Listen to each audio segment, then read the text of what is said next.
I believe we can start now. Yeah. Okay. Welcome everybody. Thank you for joining in. Thank you, Dr. Harman, for joining in so early in the morning, and good evening to everybody else. So this is a conversation we have tried to this discussion that we're having is basically oriented to be a discussion around object-oriented ontology via the different. I'm sorry, is there an echo? Um, I don't hear one. um, I think, Dr. Harmon, can you mute yourself? Oh, Because I sorry. think, yeah, uh, there's a slight echo. Yeah. So, good evening and welcome everybody. Good morning, Dr. Harmon. Welcome everybody to this discussion on object-oriented ontology, and which is in the form of an interview with Dr. Silika Mohapatra. This is part of our annual societal fest, Prashna from the Philosophical Society. And now, to introduce our esteemed speaker, Dr. Graham Harman is Distinguished Professor of Philosophy and the Liberal Arts Program Coordinator at Southern California Institute of Architecture, Los Angeles. Dr. Harman is a prominent philosopher, a leading figure in speculative realism, and the founder of the philosophical movement Object Oriented Ontology. He is the author of several books, including Object Oriented Ontology, A New Theory of Everything, Art and Objects, Prince of Networks, Bruno Latour and Metaphysics, Tool Being, Heidegger and the Metaphysics of Objects, and also Weird Realism, Lovecraft and Philosophy. That's the one book I've read from him, and I really enjoyed that. So I would recommend that if you're a Lovecraft fan. And in conversation with Dr. Harmon, we have our very own Dr. Silika Mohapatra. She teaches philosophy at St. Stephen's College, Delhi University. She's the co-editor of the book Indian Political Thought, Reader, and her doctoral work is on object-oriented ontology. So I'm handing over to you, ma'am.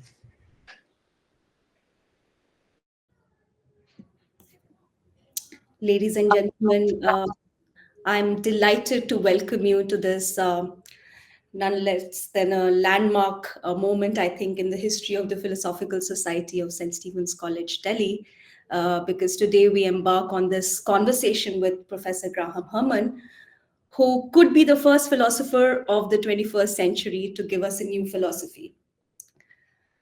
I first encountered his work in 2010 when I stumbled upon his prolific blog, where he wrote as Dr. Zamalik and created a kind of hub for everybody who was interested in contemporary metaphysics. In some sense, object-oriented ontology is a child of the blogosphere, and the term itself, it was coined in 1999, and over the course of the next few decades, it turned into this really fascinating, transformative movement in contemporary philosophy. And what's more interesting is that uh, it's been found that this theory has profound implications on not just philosophy itself, but on art, architecture, and ecology, to name a few. Through his groundbreaking works from tool being to the quadruple object, Professor Herman has given us not just a very thorough critique of correlationism, but also shaped this larger discourse and the debates around speculative realism. Most importantly, he's kind of reshaped the landscape of contemporary philosophy by laying the foundations of Triple O. I'm extremely privileged to be able to interview someone today who's not just a great philosopher, but also one of the kindest academicians I know, someone who really goes out of his way to help those who are lost or confused. So, Professor Herman, thank you so much for being with us today. With that, I'm going to start with the first question, and it begins uh, in a very basic way because we have a lot of undergraduate students here. So we'll start with the alphabets really. So my first question to you is, what is Triple O? What is object-oriented ontology? And a little bit of an addendum to that, which is, why does it matter? why should people even be interested in something like Triple O? Over to you. All right. Maybe the best place to start is to talk about how the horizon of contemporary philosophy is in many ways set by Immanuel Kant, one of the great philosophers of all time. The drawback of Kant's influence is that it has put us in a position where philosophy really talks about one thing, which is the relation between thought and worlds. Any discussion of the relation between objects, apart from humans, has been rendered somehow unphilosophical. It's been rendered dogmatic in the eyes of contemporary philosophy because there's no way to get outside the circle of human thoughts, and therefore we cannot talk about things, but only about our thought about things. Whereas for object-oriented ontology, for Triple O, the relation between thought and world is just one kind of relation between objects among many others. Objects relate to each other as well. And for Triple O, we have the same level of access to that we have to human thought. So yes, obviously, in a sense, each of us knows ourselves better than we know other objects. But in the absolute sense, we really don't. If I am engaged even in introspection or thinking about my own life, this is indirect, no less than my thinking about an object is. So in a philosophical sense, I don't know myself any better than I know a chair or a camera or an animal. And one of the pieces of evidence for this is simply the mediated character of our self-understanding. We often know ourselves better through the feedback of other people, from a teacher, a parent, a friend, than we do just by sitting around thinking about ourselves. And so really, our access even to ourselves is indirect. So that's the first point I wanted to make about Triple O. In another sense, it's really connected to an ancient tendency in the history of philosophy. In a sense, it was Aristotle in Western philosophy who was the first to make individual objects, individual substances, the center of philosophy. And this, of course, continued through the Middle Ages and the various philosophers of scholasticism, but then also in Leibniz. And Leibniz was, in some sense, the last major Western philosopher to talk about object-object interactions and not just leave those to the sciences. So humans aren't the only monads for Leibniz. Lots of things are considered monads, and we can talk about their interactions. In Leibniz's case, nothing interacts directly. Only God creates a pre-established harmony between the monads, so it seems like they interact. They don't really interact. Whereas beginning with the Kantian turn, we have a situation where really only the natural sciences are allowed to talk about non-human objects. And philosophy is, again, supposed to confine itself to this single relation between thought and world. And that is what object-oriented ontology is opposed to, as great as Kant it was as a philosopher. I think we're going to talk a little later about Alfred North Whitehead, maybe in a minute.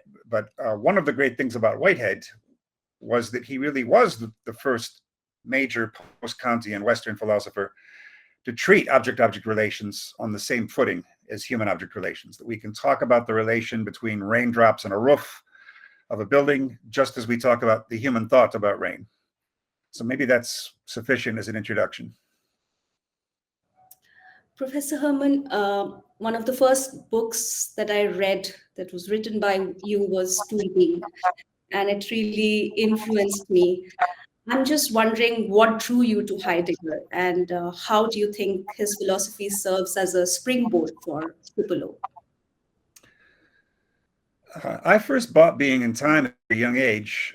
I saw it in a bookstore and bought it. I couldn't understand it the first 3 times. I would start the book and not be able to get through. And it wasn't until a few years later that I actually read the book all the way through. And that was part of the process of my becoming very interested in Heidegger. And I checked out everything that was in the library. I suppose the draw was that, as Alain Badiou says, Heidegger is the last universally recognized philosopher. The last reference point where everyone says, yes, this is important philosophy, even in analytic philosophy now. Thanks to the work of Hubert Dreyfus and some other commentators, there is recognition that Heidegger is someone you have to deal with. And so I think that's one way to ensure that your own work is contemporary, is to ground it in someone who's undoubtedly contemporary and a very important philosopher. The drawback, of course, is there are certain things about Heidegger's tone that are, aside from his politics, which are controversial universally, his involvement with the Nazi Party, simply the tone of his writing being very somber and serious, no real sense of humor in his writing, and also a certain kind of contempt for contemporary life. His preference for wooden peasant shoes and for the poems of Hölderlin. There's a tendency when you read too much Heidegger to want to take too much of a distance from what is happening now. And this is why eventually some other influences became relevant and necessary. But for me, Heidegger has always been the philosopher I return to. And part of it has to do with his concept of withdrawal, the notion that we can never have a direct access to anything. Whereas object-oriented ontology simply expanded that so that objects don't have direct access to each other either. Not to say that objects are conscious, I don't believe that, but I do think that objects only encounter each other as caricatures or as oversimplifications, just as human thought only encounters the world as an oversimplification. When I would read your blogs over the last decade, I would often stumble upon names like Whitehead, Latour, and Leibniz. Those were the names I encountered most often. I'm assuming those were the major influences that kind of kept you grounded in some way. So, what are the ways in which they influence your work, and what are the ways in which you diverge from them? All right. Leibniz was the earliest of those three to influence me. I read Leibniz as an undergraduate, and there are a number of things I like about him. First of all, the fact that he's talking not just about the human perception of the world, but the perception any monad can have of the world. And so there's a speculative broadness to Leibniz that is missing in a lot of post-Kantian philosophy. I also like that Leibniz's major philosophical works are also short. You know, he's the master of the 10-page masterpiece. And sometimes if I was in a mood where I was a little bored in graduate school, I would go to a cafe and just read the 4 or 5 major works of Leibniz. It would just take a few hours to refresh my memory on those, and it would re-inspire me for philosophy repeatedly every time I did this. Bruno Latour is someone I encountered towards the end of graduate school. Someone recommended him to me. I started reading his books. I was immediately hooked. And someone at my graduate school, one of my professors, asked me to give a lecture on Bruno Latour because his name was just becoming known at the time. And people had heard of him, but didn't really know much about him. So I gave the lecture. And my professor said something interesting to me afterwards. He said, "You ought to send this lecture to Latour himself." He said, "You'd be surprised how little feedback people like that get. We think they're famous, but they actually feel very isolated." And my professor had done this himself in the cases of Jacques Derrida and Donald Davidson. He had made contact with both of them and received a very favorable response. So he recommended the same to me. And so I did it. I found Bruno Latour's academic address in Paris and sent him the lecture. And within a week, I received the warmest possible email response. And we ended up becoming friends for over 20 years until his unfortunate death a few years ago. What interests me about Latour, he filled in some of the weaknesses of Heidegger that I referred to. Latour is very funny, both as a writer and as a person. He was very funny. In fact, Gerard de Vries, who's the leading Latourian in the Netherlands, I asked him once, what drew you to Latour? And he said, because Bruno and his friends were the only people with a sense of humor in philosophy. And he also was able to talk about contemporary technologies in a way that Heidegger was loath to do. So Latour would talk about Nike shoes and plastic factories and things like this.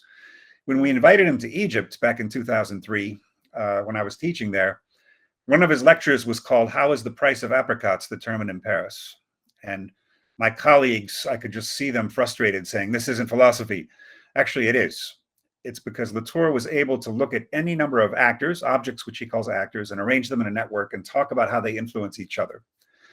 And Whitehead was one of his philosophical influences, who he got through Isabel Stengers, his close colleague, the Belgian philosopher. She was often the one who introduced Latour to authors that meant a lot to him. Latour had studied in philosophy, but then had taken more of an anthropology and social science direction, and had somehow lost touch with classical history of philosophy. So it was really Isabel Stengers who kept him grounded in aspects of that tradition. And then with Whitehead, again, what I liked best about Whitehead was the fact that I had never seen any philosopher in the time since Immanuel Kant to take object-object relations just as seriously as thought-world relations. So that's a quick overview of what I like about all those three. They're very similar in a way. In a way, they're all monadologists.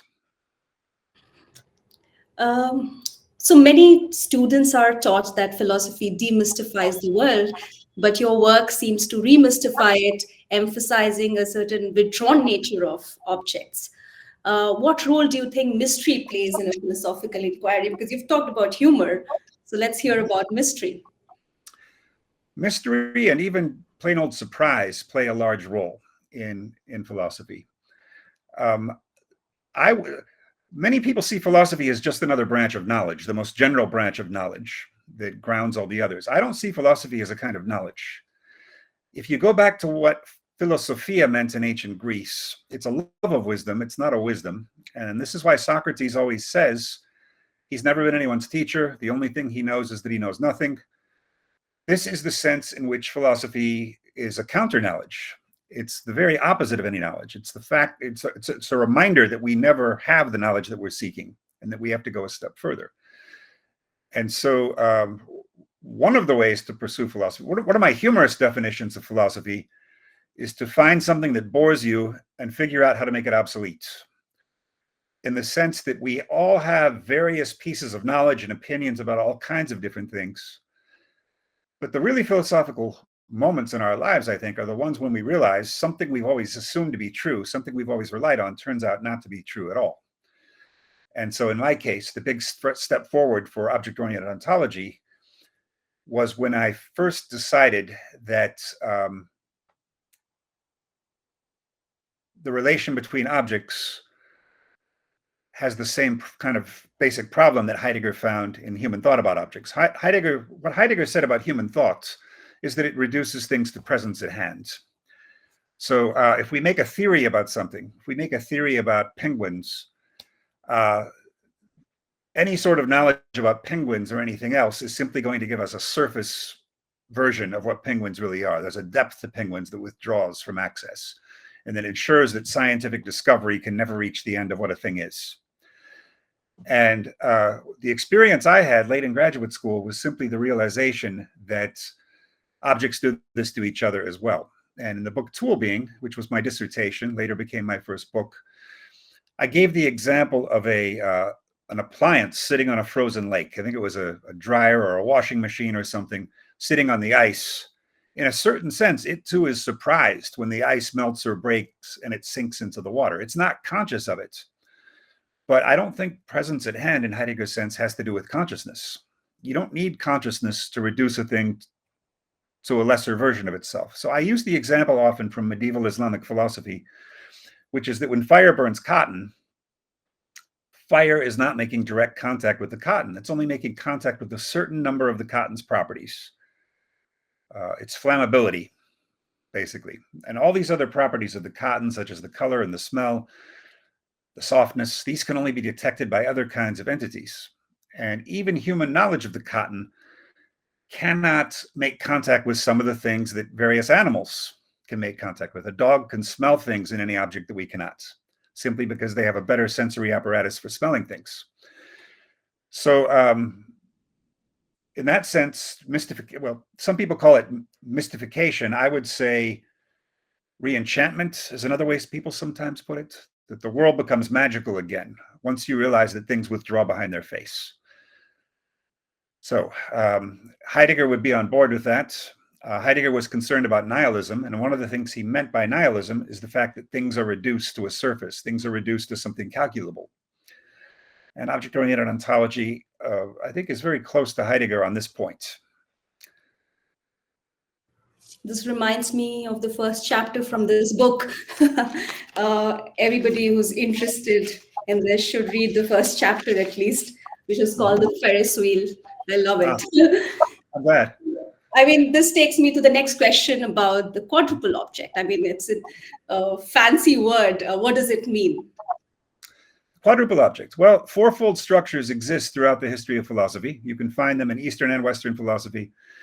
And what they all have in common is that they essentially involve two different kinds of dualisms that are crossing each other. So If you go back even to pre-Socratic philosophy and the four elements of Empedocles, air, earth, fire, and water, you can also group those in such a way that they're separated by two elements belong together if you consider one dualism, and if you consider another pair of elements belong together.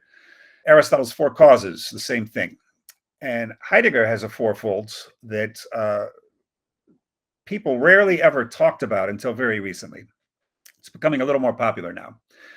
At the time that I wrote on it, there had been an earlier wave of Heidegger scholars who had written about the fourfold who were simply paraphrasing what Heidegger says about it. And what Heidegger says about it is very poetic meditation, but it's hard to give any technical philosophical sense to it. Whereas this became a priority in my early work to try to understand what Heidegger meant by it. And I won't go through the whole argument here, but the two dualisms in question for object-oriented ontology, the first one is the obvious one that you find in Heidegger and Kant and even in Plato, this idea of a world in itself by contrast with a world of appearances, the thing that Nietzsche hates, but that object-oriented ontology sees merit in. The fact that any encounter we have with objects is merely a translation of them. We can't make a direct contact with objects. That's the first one. And that's still the only one that critics usually talk about. They forget that we have a second one. That second one, which comes from Edmund Husserl's phenomenology, is the difference between an object and its qualities. And that's not the same thing because that occurs on both levels. So in the case of Husserl, he talks about viewing the adumbrations of an object. So you walk around an object, or you just sit and watch it as the time passes, and you're going to see different qualities of the object as time goes by. And so really you're seeing different qualities in the thing as time goes by. So I always use the example of an apple because it's simple. You're taking bites out of the apple, you're rotating it in your hands, the sunlight is changing in the apple. So strictly speaking, you're seeing different qualities all the time of the apple, and yet you never doubt that it's the same apple that's enduring. You think there's a certain essential core to the apple that remains the same, even when all of the surface properties are changing. And this ends up being extremely important for object-oriented ontology, even though it's a part of the philosophy that no one ever talks about. They just want to talk about this dualism between the withdrawn and the visible, which is there, but that's not the entire thing. You miss a lot about object-oriented ontology if you don't focus on the second dualism as well.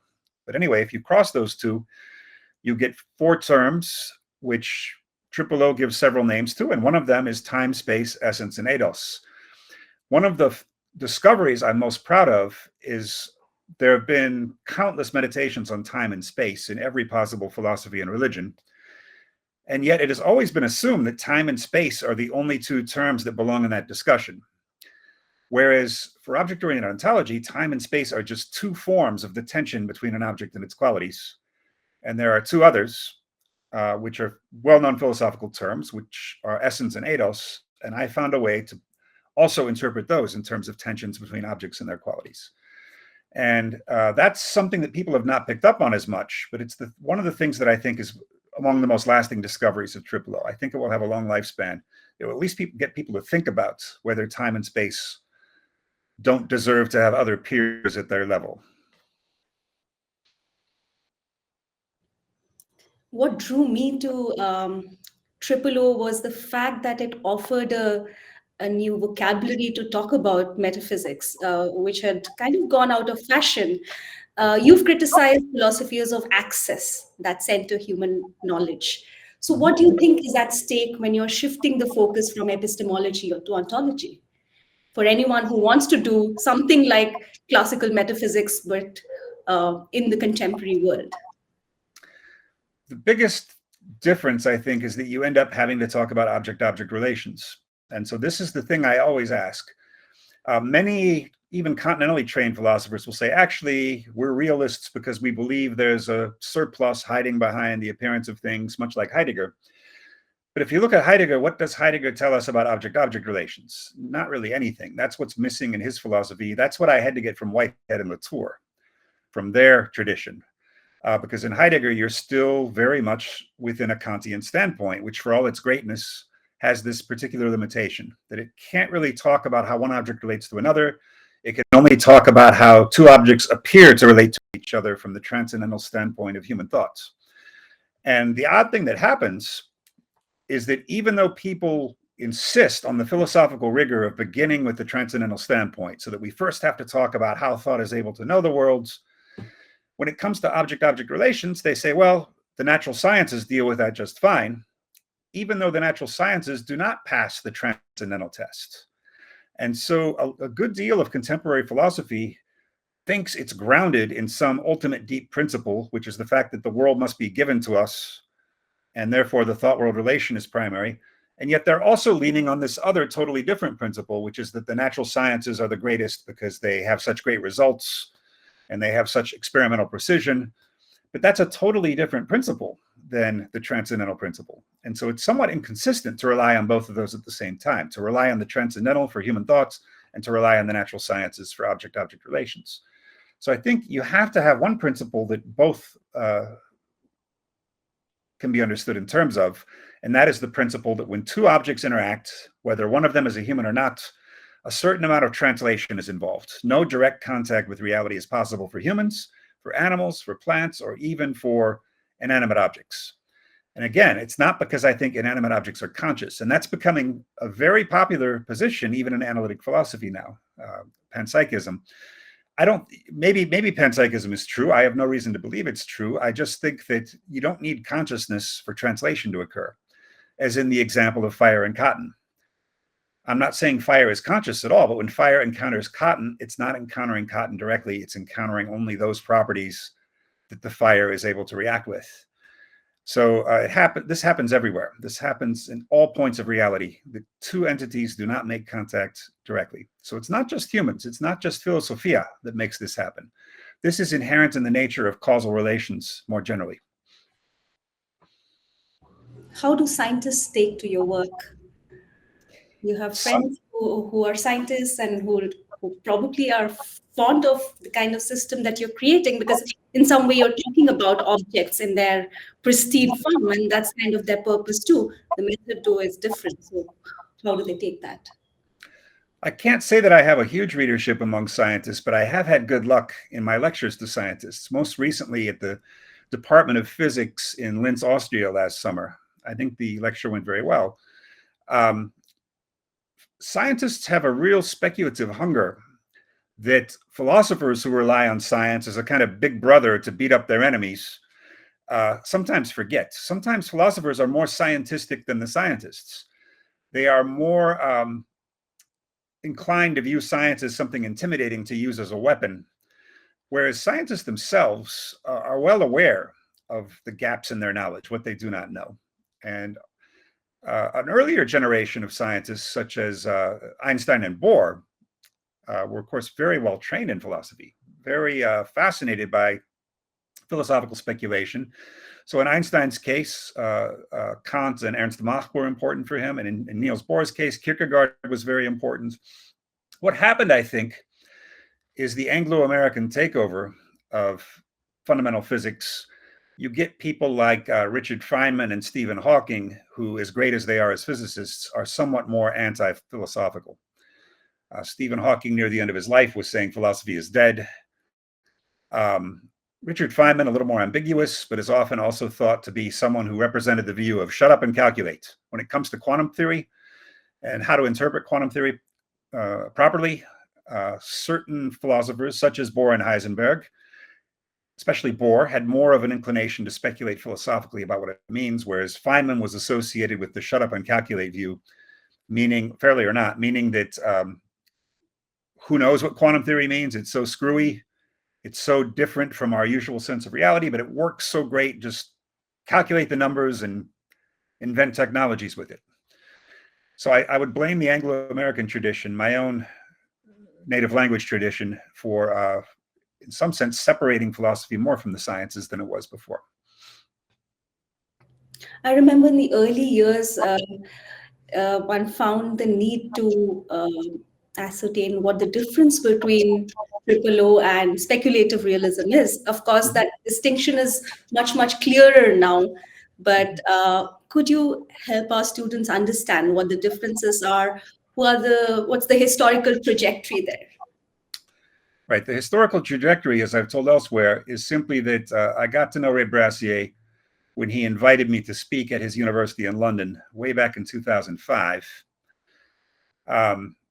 And those conversations were interesting. And then the following year, I simply happened to be passing through London as a tourist due to a canceled flight. And I contacted Ray Brassier. He allowed me to stay at his apartment overnight since I had nowhere else to stay. And while there, we started discussing Ian Hamilton Grant, another philosopher who I didn't know at the time, but Ray knew him. He had also invited him to speak at his university. And then the following year, Ray returned from Paris and told me I should look into the writings of a certain Quentin Meillassoux in Paris, who was a former student of Badiou. And so I read Meillassoux' book shortly after it was published in French and sent a positive report to Brassier. And so Brassier had this idea, even though he's taken a critical distance from speculative realism now, he had this idea of bringing the four of us together for a workshop. The four of us, none of us were very well known at the time. And so this was a chance to get some visibility for all four of us. And what we had in common is that we were all pursuing philosophical realism within the continental tradition, where it's always been rare. In the analytic philosophy tradition, that realism has always been an option. It's not anything surprising over there. It's very surprising in the continental tradition, which is influenced by phenomenology, which treats realism and anti-realism as a pseudo-problem. Because, of course, we're always already outside ourselves in a world, thrown into a world, or in Husserl's case, we're always intending objects. And so therefore, the question of whether anything exists outside of our interaction with it is considered not a serious philosophical problem. All four of us in the speculative realism group disagreed with that for various reasons. So that workshop occurred in the spring of 2007, which it's 18 years ago now, this month. It was in April 2007, so it was a good deal of time. A good deal of time has passed since then. The main difference is that each of us was inspired by different authors, which tells you about what our different interests and priorities were. In fact, our moderator mentioned H.P. Lovecraft at the beginning, the horror writer. He turned out to be the only writer who was interesting to all four of us, which is very strange when you think about it. And this is why I have joked that Lovecraft is the Holderlin of the speculative realists, just as Holderlin is Heidegger's main literary reference, or James Joyce for Derrida, or what have you, or Mallarmé for Meillassoux. But for all of us as speculative realists, Lovecraft is the literary inspiration, because he's a realist. I mean, these monsters really exist, and yet they are somehow terrifying. They're not commensurable with our previous understanding of the world. That's Lovecraft's whole point. They somehow go beyond human cognition. But a thumbnail sketch of what makes the four of us different from each other. Meillassoux, unlike me, is not inspired by Heidegger at all. He's more inspired by Cartesian rationalism. And Meillassoux, unlike me, thinks you can know the primary qualities of real things. And he thinks mathematics is the way to do this. You can mathematize a thing. Whatever properties of a thing can be expressed in mathematical terms are the primary qualities of the thing. And so he does not think objects withdraw. He thinks we can be wrong about them, but if we properly mathematize them, we can have direct access to reality. In Brassier's case, it is natural science rather than mathematics that is the privileged discourse. And that has the important consequence that for Brassier, like for me, there is a huge gap between our understanding of the world and the world itself. With mathematics, we at least have the sense that you can attain absolute knowledge about a thing. You can know what the properties of a triangle really are with nothing withdrawing. Obviously, in the natural sciences, this doesn't happen because there's scientific theory change. And it's not clear that scientific theory change is simply a gradual improvement on the previous theory. Authors such as Thomas Kuhn have written about the fact, and Karl Popper have written about the fact that scientific change often takes us in the opposite direction of the direction we were going in. So when Einstein's theory of gravity replaced Newton's, there is a sense in which Einstein is closer to Aristotle than he is to Newton in certain aspects of his theory. And so it's not as if there's a linear march towards greater correctness. Sometimes the history of science consists in reversals. And it might even consist in taking us away from the truth for a while because of some important experiment that leads us to explore a certain avenue. And then we realize later we were going in the wrong direction. So in Brassier's case, I think we have the possible agreement that reality is not commensurable with, not isomorphic with human thoughts. And then Grant's case, Grant is more of an old German idealist metaphysician like Schelling. And so for Grant, and he's also a Deleuzian. And so for Grant, there's a primary process of becoming, and that's what reality is. And what's ultimately different between me and Grant is that Grant thinks of objects as secondary. What's primary is this shapeless productive force that sometimes meets with obstacles, which he calls retardations, and that leads to the appearance of individual objects. So individual objects are not primary for him. He's anti-Aristotle, I'm pro-Aristotle, is what it comes down to. So these are the main differences. And we did have a second workshop in 2009, 2 years after the first, but already Meyasu did not attend. Alberto Toscano replaced him. And then after that, we had various disagreements in the group that led to professional and even personal conflicts. And so we've simply gone our separate ways. I keep an eye on what all of them do because they're all interesting thinkers. I want to see what they continue to do. So yeah, it meant a lot to me to have that group. It was the first time I had worked in a group.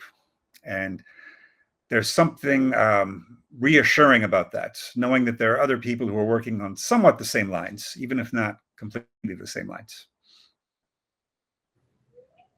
It is quite absurd how everybody interested in speculative realism or triple O seems to be interested in Lovecraft. I myself am a great admirer of Lovecraft. That makes you wonder, is there something weird about your realism? Yes. The reason I use the term weird realism, and of course Lovecraft uses the word weird a lot. He says he writes weird fiction. He published a lot of his stories in the periodical called Weird Tales. When people talk about realism in philosophy, it's usually something pretty boring. It's simply the idea that there's a real world out there and we can know it if we follow the proper procedures, which are usually made very bureaucratic. And then, hey, we know reality. The problem is that we obviously don't know reality. Reality is a place of mystery for me. And in Lovecraft's case, some of the two major dualisms I talked about in the case of Object-Oriented Ontology are both there in the case of Lovecraft. The easiest one to see is the way Lovecraft deals with the indescribable. So he has this way not only of saying that this thing was so weird that I can't describe it, which any teenage writer could do. That in itself is not that great. He says it's so strange I can't describe it, and yet he somehow tries. And through the way he fails, the famous example being in the story The Call of Cthulhu, where the sculptor has a dream and creates this idol of Cthulhu, the monster god, and tries to describe it. And if you try to paint Cthulhu, what you get is a human body that looks kind of like a dragon with an octopus head. And that's not that scary. It looks like a bad piece of fantasy painting. And this is one reason I think Lovecraft is very difficult to paint and would be very difficult to film, although there have been efforts to do so. The virtue of literary language is that you can hint at something while still coming up short of it. Whereas if you're painting Cthulhu, you have to decide, here's what Cthulhu looks like, here's what color he is. In language, you can do things like Lovecraft does, such as saying that it would not be wholly inaccurate to say that the idol somewhat resembled the fusion of a dragon, an octopus, and a vaguely humanoid outline. And yet, there was something more to it, something about the general outline of the whole. Now, I see Lovecraft as the anti-Hume, because David Hume in philosophy is known as the person who treats objects as bundles of qualities. There's no such thing as an apple. There's simply red, round, cold, solid, hard, juicy, and all these qualities come together so often that we create the nickname apple to refer to them. But there's not really something called an apple for Hume, over and above the qualities. Well, this is, for me, what Husserl threw out of philosophy, because Husserl says the object there is the same regardless of the qualities changing. So there's that second dualism between the object and its qualities. An object both has and does not have its qualities because it changes its qualities. Each of us changes our qualities over time. Our appearance changes. Some of our interests change. Our personality may change in certain ways. Lovecraft presents this in a literary way that is very powerful. He's able to hint at the fact that, yes, you could say that Cthulhu is a dragon plus a human plus an octopus, but yet that's somehow not quite it.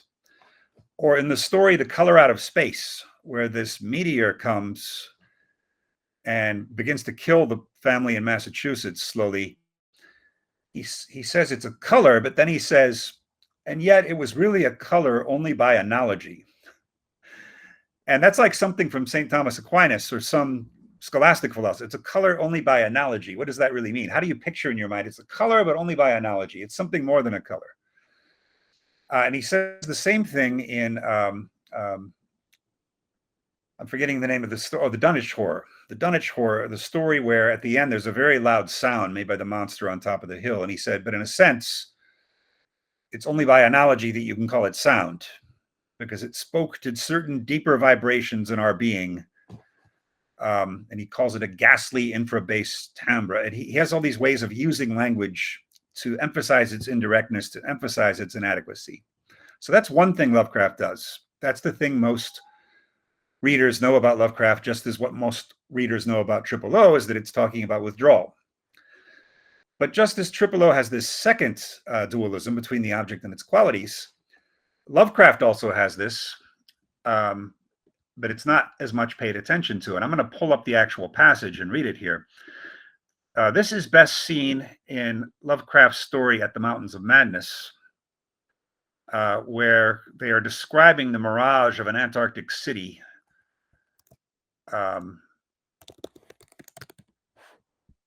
And here's how he describes the city. And I want to say, notice that this is the opposite of the example I talked about with the Cthulhu statue.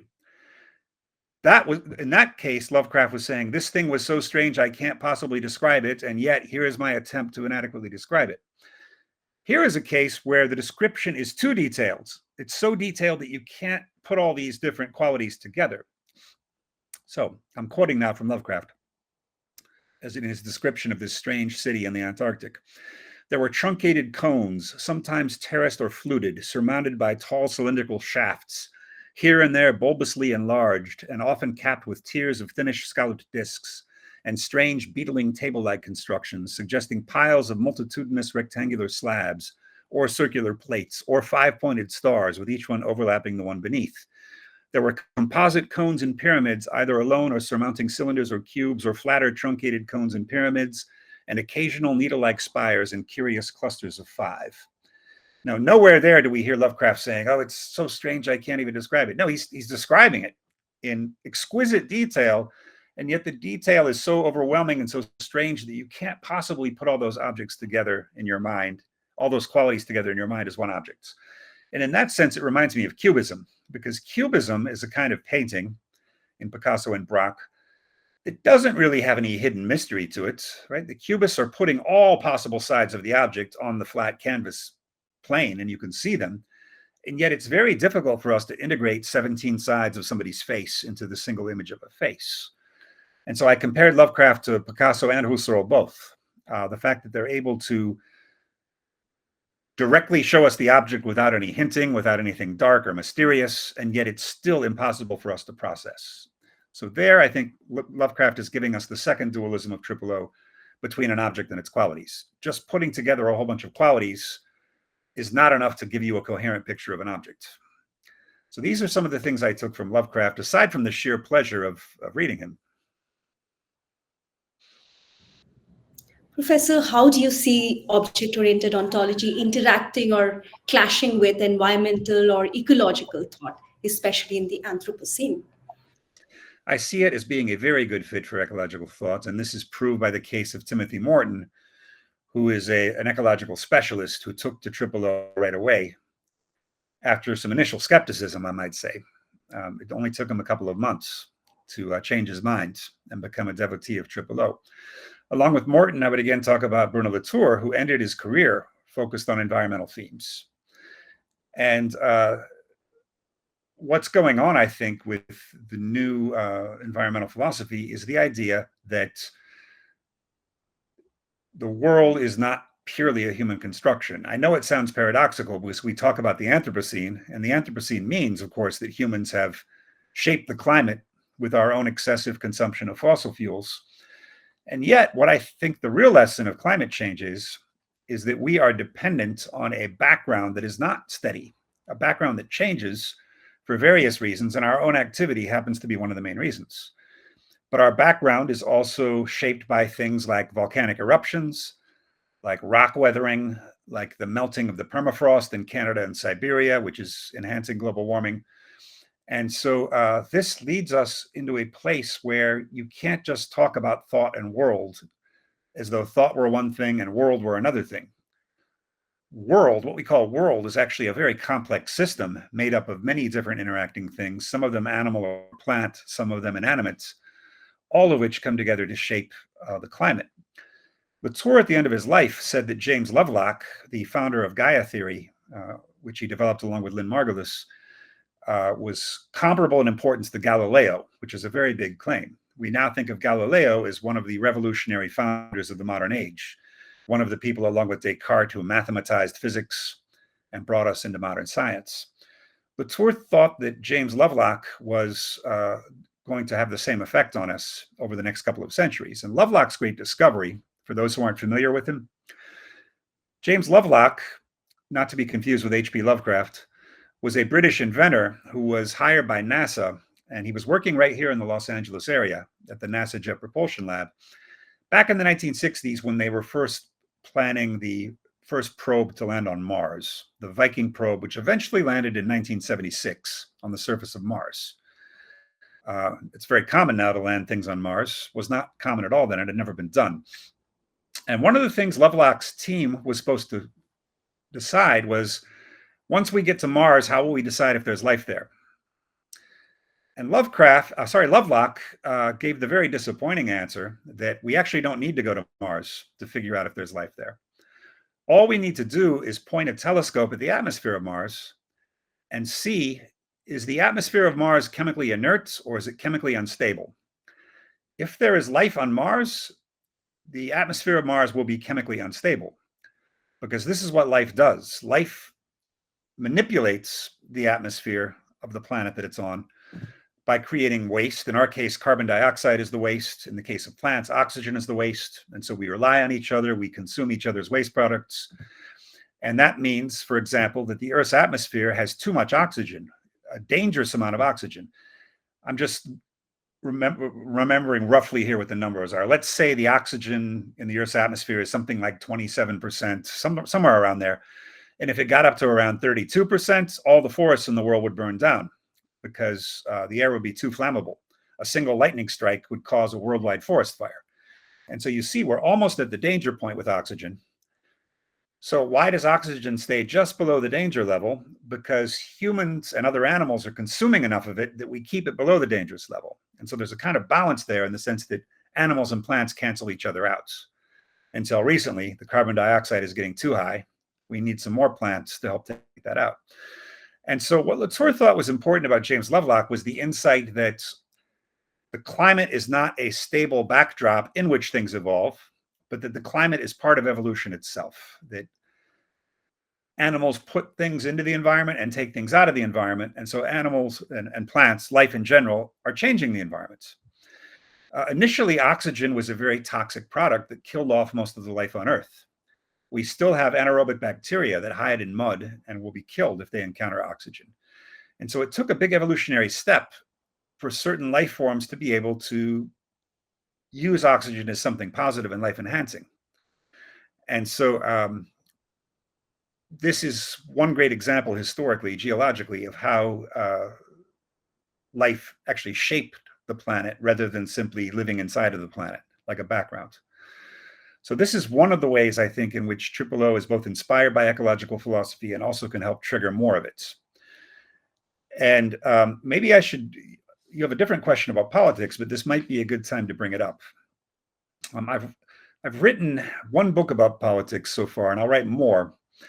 The story behind that book is that Pluto Publishing in London wrote to me and asked who should write a book about Bruno Latour's politics. And I thought about it.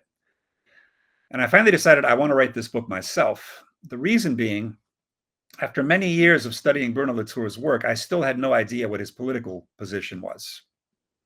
And he later told me he didn't either. But actually, he's a very important political thinker. And what I ended up deciding on was that modern political discourse is structured around the difference between left and right. You meet somebody, talk to them for an hour, you get some sense of how far left or right you would place them on the political spectrum. Now, this distinction only goes back to the time of the French Revolution. Left and right refers to the two sides of the assembly, the more radicals being on the left and the more moderate being on the right. But what the left and right have in common, an assumption they both share, is that politics should be based on a theory of human nature.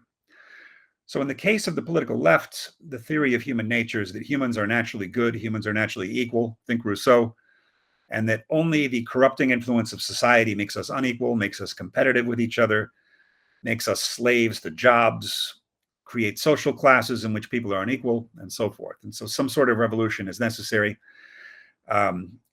maybe more radical in Marx than in Rousseau, but they share the same basic assumption that humans would basically have it pretty good if not for a certain class of people that exploited others. And that's what we need to remove. Whereas the right's intuition is very much the opposite. The idea that humans are naturally nasty beasts. We would murder and steal from each other if we could. And therefore, the central authority needs to make a very powerful show of force. And no one has the right to rebel against the central authority because however bad our government is, it's better than living in the state of nature. Because there we would live to be 15 years old before we're murdered in our sleep. And so even a dictatorship is better than that. So we need very strong police, we need a very strong military, and authority is very necessary in human existence. Now, what if politics was not a matter of human nature, though? What if human nature were the wrong place to start? And since I wrote that book, another even more famous book, a bestseller, was written by David Graeber and David Wengrow, a couple of anarchist anthropologists in the United States, who objected to both the left and right for the same reason I did. Namely, humans aren't naturally good or naturally evil, according to them. Humans are naturally imaginative and experimental. So their idea was if you go back and reread human prehistory, what you're going to find is that humans tried out different forms of government, sometimes even at different times of year. Some of them were better. Some of them were experimental dictatorships where the dictator even had the power of life and death over others. And then they would, during the summer season, they would migrate to the mountains and try a different form of government and so forth. The critique I wrote of this book, however, is that it's still a theory of human nature. It's simply saying instead of being good or evil, we are imaginative. Well, I think what really makes Bruno Latour an innovative political thinker is he may be the first person to question that idea that human nature should be the basis of political theory. Latour points out that one of the things that makes us different from animals is the fact that we use inanimate objects to stabilize the political space and to expand the political space. This came from some work he did with the primatologist Shirley Strum, who works at University of California at San Diego. She's an expert on baboons, among other species, and she invited Latour to share in her work. And what he noticed about baboons while working with her is that baboons are actually more social than we are. Baboons are watching each other to determine today, has the power hierarchy shifted, which baboon is at the top, which baboons are at the bottom of the pecking order, which baboons are sharing food with each other, which ones are giving back massages to each other. So much so that if the whole group of baboons moves away, all the baboons have to follow. They're so afraid of being away from the group that they will even give up a very rich food source in order to rejoin the rest of the group. This, however, is not entirely true of humans. When we wake up every morning, we are not usually this insecure. We wake up in the morning, we know our name, we know our job, we know how much money we have in the bank, we know our position in society and what our duties and responsibilities and privileges are. We know our marital status. We know which society we belong to and what the current state of that society is, more or less. Latour puts it in a very funny way. He says, I go into the post office to buy stamps And thank God, the man selling me the stamps does not start talking about his girlfriend's teeth. Just in the sense that there are certain kinds of behavior that are scripted and that are appropriate or inappropriate for certain situations. And we use these habits and these routines and these objects to wall ourselves off from certain kinds of interaction and certain kinds of insecurity. So I can wake up and decide not to interact with any real humans today if I want. I can just simply read the news on the internet. I can ignore my email for the day. I can sit here and read a book. And I can do this for a week at a time. I can do this for a month at a time if I want. That would be somewhat pathological, but I could lock myself up for a month and still have a somewhat normal human life without seeing any people. We did this during COVID in many cases, being locked up and not interacting. It drove some of us a little crazy. There were psychological illnesses resulting from COVID, but you can still do it. A baboon could not do this.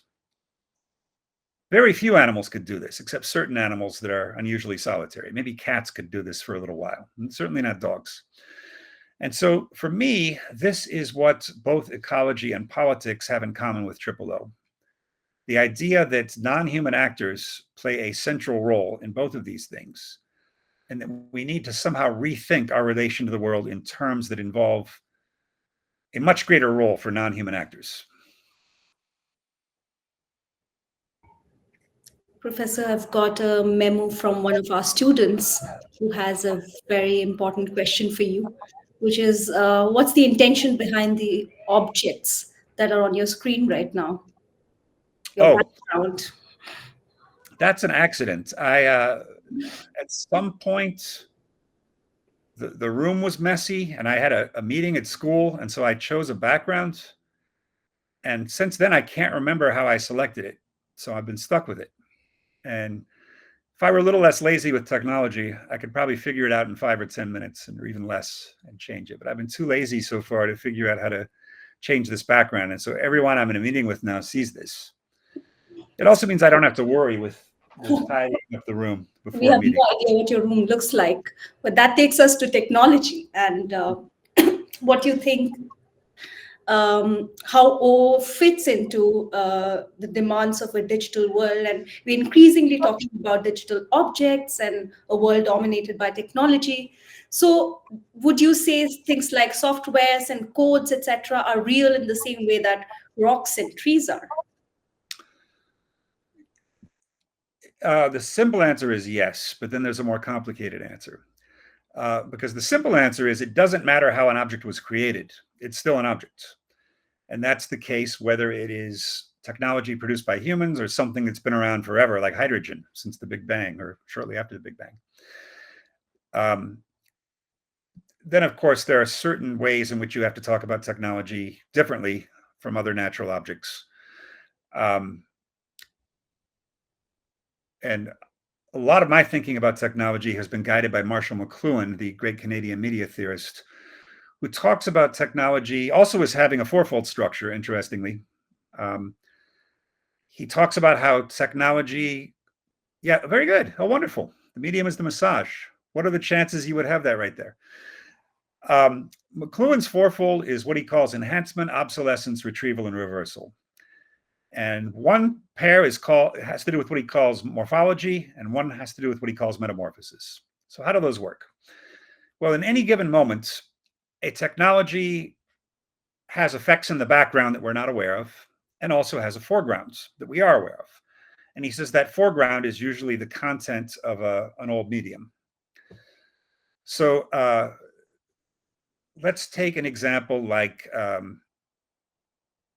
this meeting, this internet technology that we're using, which is pretty new. I remember when I was in Egypt, we used to interview job candidates using this kind of technology, and it was terrible. It would always crash in the middle of interviews. It was not reliable at all. Luckily for all of us, by the time of COVID, it was quite reliable. And I think often of how lucky we are that this technology met the moment of COVID so perfectly. Already Zoom was very good by 2020. If the technology had not been ready, I don't think universities could have stayed open the way they did. But McLuhan's idea was that this technology has background effects that we're not aware of. We're not going to know exactly what all the ways are in which this has changed our lives until the next technology replaces it. and then we will become conscious of it. So he shares something in common with Heidegger there, the idea that as long as a tool is working, you don't really notice it. It's only when it goes wrong that you do, or in McLuhan's case, when it becomes obsolete, when it's no longer a functioning technology. That's when you start realizing all the forms of life that it enabled. So I'm old enough now that I've seen the disappearance of certain things that were once a staple of everyday life. I used to go to the travel agent to book travel. I don't do that anymore. I book my own travel online. I used to go to bookstores to order books. I used to go consult a thing called the Books in Print catalog, which are these big, heavy volumes where you could look up any book that existed in the world and find the ISBN number, and then you had to write it on a piece of paper and order it from a bookstore. There was no Amazon until 1994. So I saw the disappearance of that. I saw the disappearance of newspapers, more or less. We still have them, and maybe in India they play a bigger role. In the United States, they've more or less disappeared. I mean, there are still websites for things like the New York Times, but almost no one sits down and reads the newspaper every day. The news is already out of date. And so now that those things are gone, we can ask ourselves certain questions about what was life like under those media that has changed now. Another one, going to the post office and mailing letters to people around the world, something I used to do on an almost daily basis, something that I miss, and something you could still do, but again, it's been outraced by events, overtaken by events, because I have friends, for example, in Poland. Why should I write them a stamped letter when I can catch up on their news with an email in 5 minutes? And so the older you get, the more media you will see that simply disappear. And this emphasizes McLuhan's point that media have something in the background, something in the foreground, but then also they change. And he says there are two basic ways that media change. The first way they change is through what he calls reversal, through an overheating of a medium. And so a good example would be cars. Cars initially are a way to increase convenience, to increase speed, to increase the flexibility of life. So you can work. I work in the city center of Los Angeles, but I live in Long Beach, which is a separate city touching Los Angeles. And in principle, this should be very convenient. In practice, however, cars become one of the biggest burdens of any human life, because you're stuck making car payments, you're stuck paying for insurance every month. In Los Angeles, you're often paying a lot for parking. I'm a great basketball fan. Every time I go to a basketball game, I'm paying $40 for parking, which is ridiculous, but that's Los Angeles on top of the basketball ticket price. And so in a way, cars have reversed into an inconvenience, and they become a burden, something that makes our life harder rather than easier, which is why it would be great to have a better metro system here. Wouldn't need a car. That's one way. The more important way for McLuhan is what he calls retrieval, which is that an artist, and he means artist in the broadest sense of anyone who uses creativity in their line of work. An artist is someone who retrieves an old dead medium and makes it viable again, so that it's no longer a cliche. He has a phrase in a book title called From Cliche to Archetype, meaning that he often says, nothing is more boring than last week's newspaper. Last week's newspaper is useless. The news is a week behind. It no longer communicates anything to you. But wait 20 years, and that last week's newspaper becomes very interesting again. Because it's no longer a cliche. It now gives us insight into a past of your life that no longer is functional.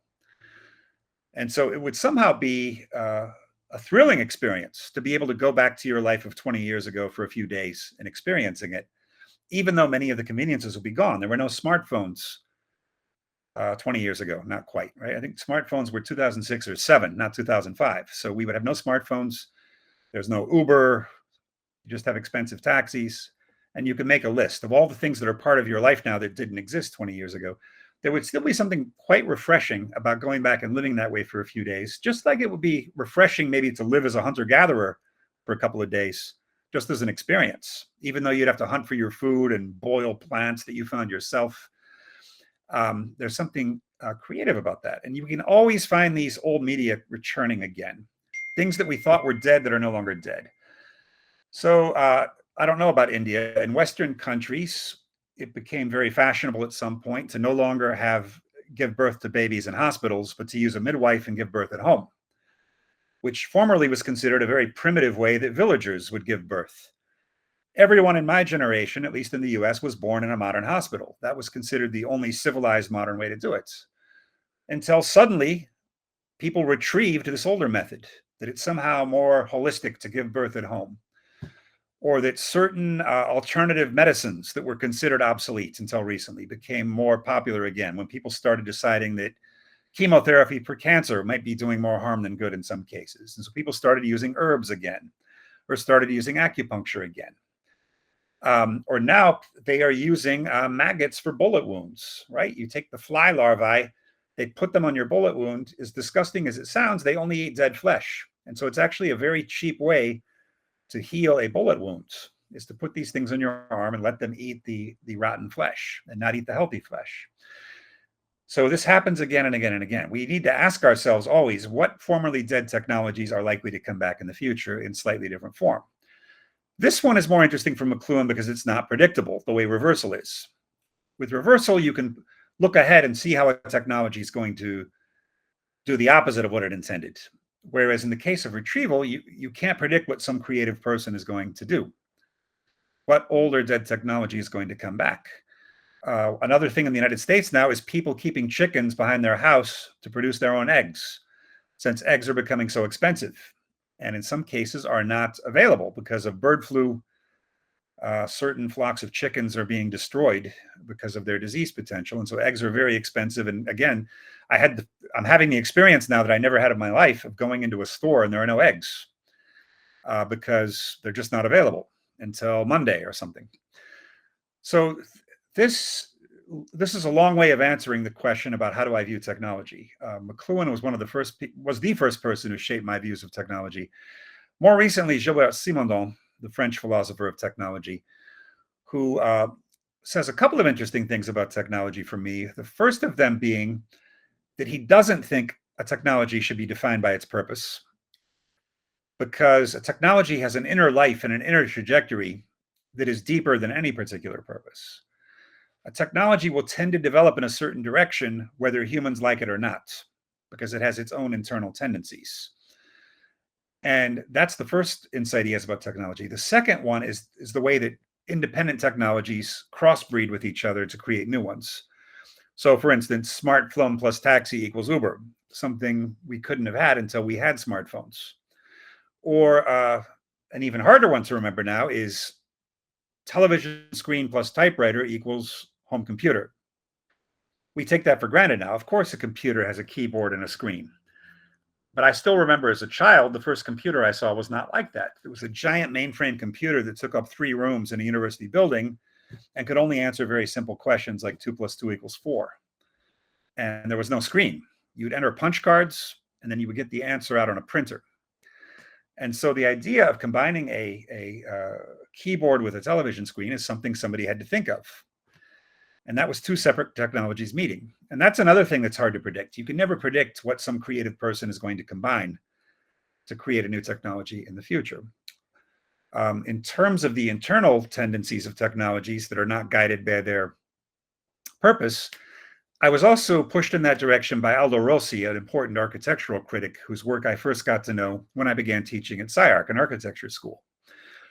In a way, modern architecture is defined by its idea that the form of a building should follow its function, that instead of having historical decoration on the building, a building should simply express its purpose.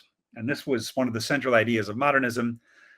Modern architecture, which began in the early 20th century, started running out of steam in the mid-1960s when people started missing historical ornament and other historical things in architecture. And what Rossi pointed out is that in Italy, his home country, which is filled with historical buildings and was never severely damaged by any war, unlike Germany or some other countries, there are lots of historical buildings around, and most of them do not have the same function they had by the time they were built. So in Italy, you might have a beautiful Renaissance building that is now a place to do your laundry, to wash your clothes, or a place to buy snacks, buy pizza, even though the building may have been constructed in the 1450s by some great architect, which shows that a building is deeper than any purpose or function it has. The building has a life, a kind of soul that is not reducible to what it's used for. And one of the factors driving this is that buildings tend to outlive their purposes, right? Most buildings will go through several purposes before they finally are torn down.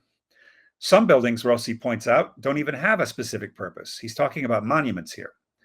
So the Washington Monument in Washington, D.C., you all know what it looks like.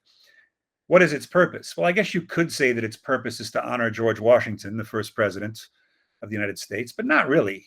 It's there as kind of a cool visual landmark that you can go up in an elevator and get a good view of the city. And many parts of Washington, D.C., you can see the Washington Monument, and it helps orient you. So it doesn't really have a specific function other than that. Or the school where I work, SCI-Arc, was originally a train station for freight.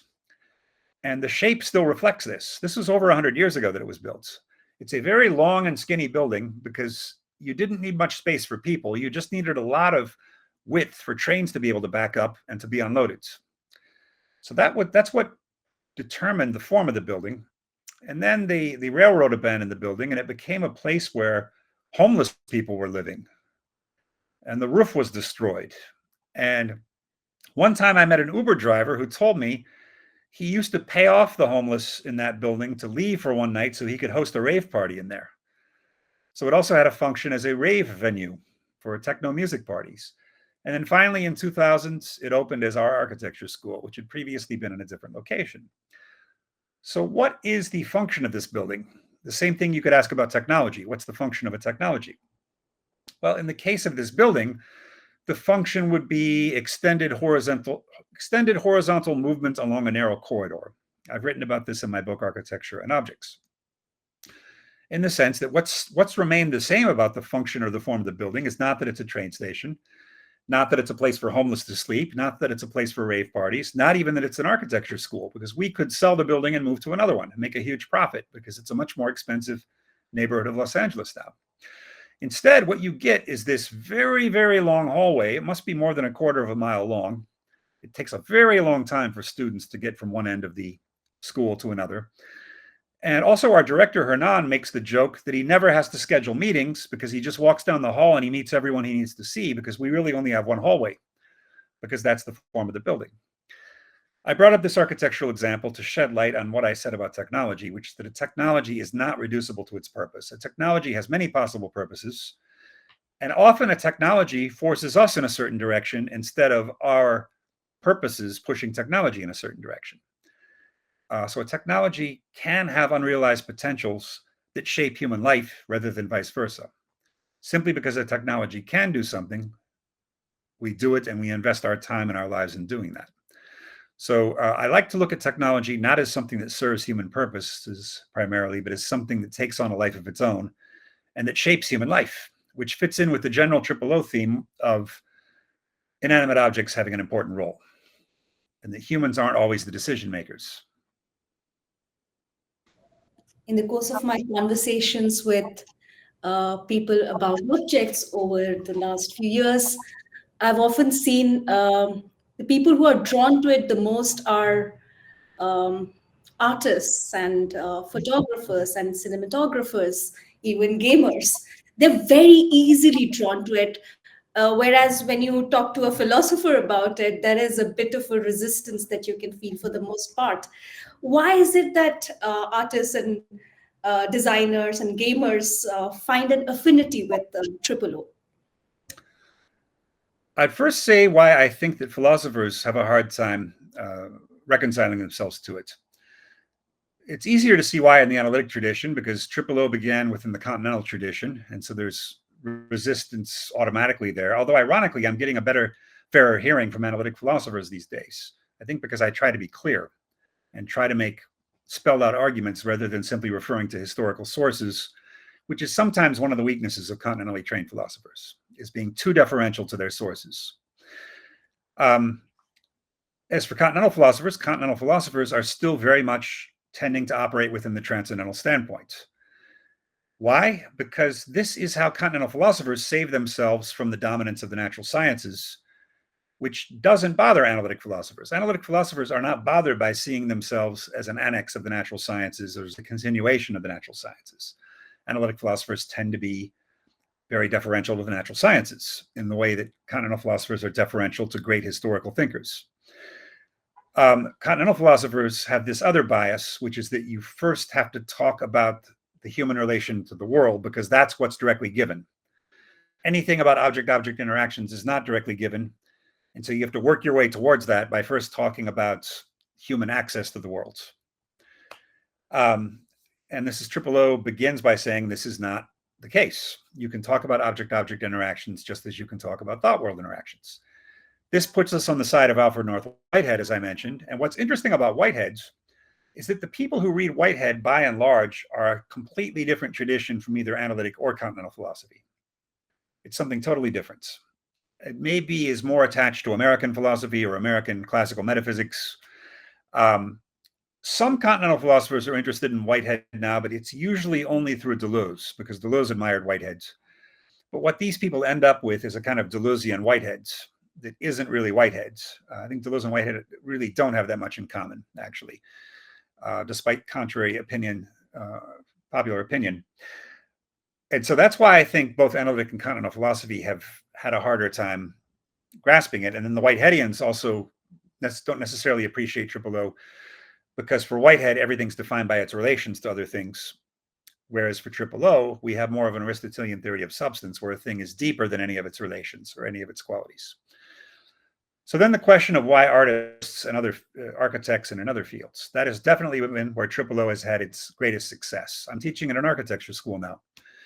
I would not be shocked if I never teach at a philosophy department again in my life. I had to go all the way to Egypt for my first job and all the way to architecture for my second job. That's the joke I often make, but it's also true. Well, for one thing, we try to write well in Triple O. And so it's going to appeal to anyone who has an aesthetic sensibility. Instead of just making philosophical arguments in clear prose, which I think is not enough, we try to write in vivid prose or suggestive prose, which means often you're hinting at things that can't be made entirely clear. If reality withdraws, if reality is non-literal, as I sometimes put it, this means you cannot translate it into literal prose completely, just as you can't translate a globe of the Earth into a two-dimensional map without distorting the size and the shape. So the fact that we have to present Triple O in an aesthetic fashion, I think, is part of the appeal to people working in aesthetic fields. Also, the fact that Triple O makes aesthetics the center of philosophy in a way that is not really true for other philosophies. Arguably Kant. Some people think Kant's critique of judgment is the center of his philosophy, and that's another thing I think we have in common with Kant, despite many differences. What is aesthetics in Triple O? Well, aesthetics comes from the fact that many forms of philosophy are literalist in character. Literalism means, according to Triple O, that you can replace a thing with an adequate definition of the thing. So if you ask me what an apple is, I can explain what an apple is in literal terms. And this usually happens in one of two different ways that I call undermining and overmining. If someone asks me what an apple is, they somehow don't know. I can tell them what an apple is made of. So I can tell them the various chemicals, the various molecules, various atoms that it's made of. I can also tell them the effects that it has in the world. Which kinds of animals other than humans like to eat apples. What the dollar value of exports in apples are for each country around the world. In both of those cases, I'm learning a lot about apples, but I'm missing the apple itself, because in the first case, I'm reducing the apple downward to the pieces it's made of. So I'm missing the emergent properties of the apple, the fact that an apple is more than the sum of its parts. You can't reduce an apple to atoms. Yes, an apple needs atoms to exist, but that doesn't mean an apple is just a collection of atoms. It has properties that each of the individual atoms don't have, taken individually. And likewise, if I just talk about all the effects that the apple has in the world, I'm missing possible effects that the apple could have in other worlds that it's not having now. And so those two forms of knowledge, and I think they're the only two forms of knowledge, reducing a thing downward to its pieces, reducing a thing upward to its effects, these are the only two kinds of knowledge we have, and both of them miss the object, which is midway between those two. And so for this reason, literalism is no longer capable of exhausting the object. Right? That literalism is simply going to give us a surface picture of the thing, that in order to get at the thing itself, you're going to need to use some hint, some suggestion, some aesthetic modes of communication. Because just as painting is not primarily a kind of knowledge, and yes, you're learning something when you look at Picasso's paintings, but not really. That's not why you're looking at his paintings. you're not looking at his paintings to learn what a guitar looks like or to learn what a horse looks like. It's something else going on. Picasso is actually creating a new kind of horse or creating a new kind of guitar that we are experiencing for the first time, that a non-aesthetic mode of dealing with those objects would not be able to give us. And so Triple O has a lot of respect for aesthetics in a way that isn't always true of all kinds of philosophy. George Santayana, the Spanish-American philosopher of the early 20th century, has a book, The Sense of Beauty, where he makes a very important point, which is that beauty is a very small part of philosophy, but it's a huge part of everyday life. Every day we are making aesthetic decisions, ranging from what clothes to put on today, to what hairstyle to get, to which way to walk to work because it's more beautiful and less stressful than the other way. We are constantly making aesthetic decisions. And yet it still plays a small role in philosophy, aesthetic judgment. And usually what happens is that when a philosopher works on aesthetics, it's considered respectable, but only in the way that having an opera subscription is respectable, right? It shows that you have some culture and that you're not just a boring philosopher, but that you also know a bit about art history or you know about classical music. It's rarely the absolute center of someone's career, except in a few cases, Arthur Danto or a few other philosophers who are known primarily for aesthetics. But I think this is the reason why these fields react so strongly to Triple O, but not only those fields. There's also other fields, like certain parts of business schools, organization studies has really picked up Triple O. The strangest one I got was fishery science. A guy running a fishery science program in Norway wanted to talk to me, and I don't know what Triple O does for fishing as a science, but I think the fact that every field has to talk about objects and how they interrelate means that Triple O is potentially of interest. And here I have to give credit to Bruno Latour, because Bruno Latour prepared that audience for us. It was Bruno Latour's actor network theory that opened up this wide audience ranging through all these fields where they want to talk about how actors interact in a network. And Triple O came along and simply provided an alternative to Latour's actor network theory by saying objects are not exhausted by their relations. Objects have a depth that is never fully expressed in those relations. And so some of the same people who like Latour also like Triple O. So I would try that out as a provisional first answer to your question. I'm going to make a Nietzschean move now and ask, this is Beyond Good and Evil, the first chapter, Prejudice of Philosophers, right? So what has your situatedness in various geographical areas, Egypt, Europe, what impact has that had on your work and also the way you engage with others, students in particular? In the broadest sense, I think it's just good to see as much of the world as you can. And I had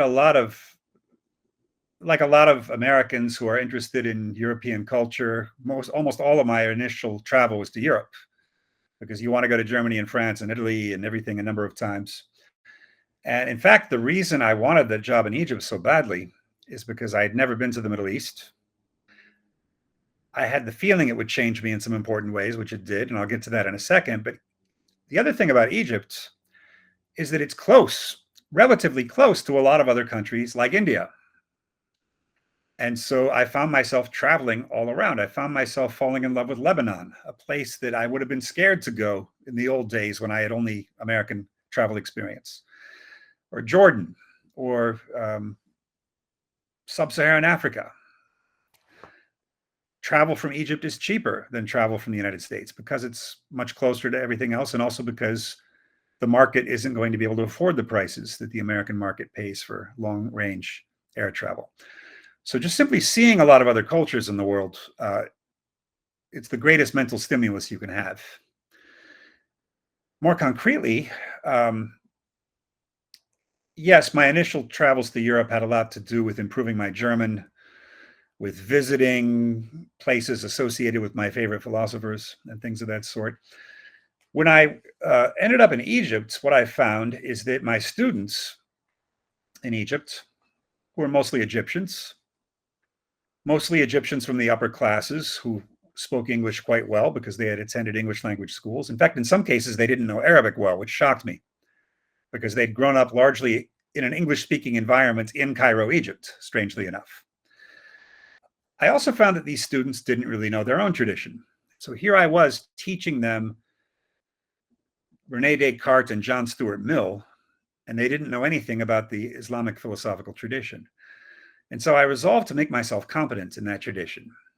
And so I did. I started studying Islamic philosophy intensively, learning more about it, and to enough of an extent that I could teach it to students from that tradition, which also meant learning the religion very well. And in my case, there was the lucky fact that Islamic philosophy is where the occasionalist tradition was invented.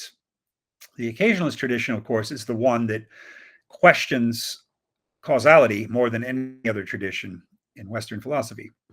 The idea that maybe God is the direct causal link between everything, that two objects can't touch, but that somehow God is making those two things interact. We know this in Western philosophy mostly through French Cartesianism, through Malebranche and others in that movement, who saw God as intervening directly in every causal action. This actually goes back, I learned in Egypt, to early medieval Islamic philosophy.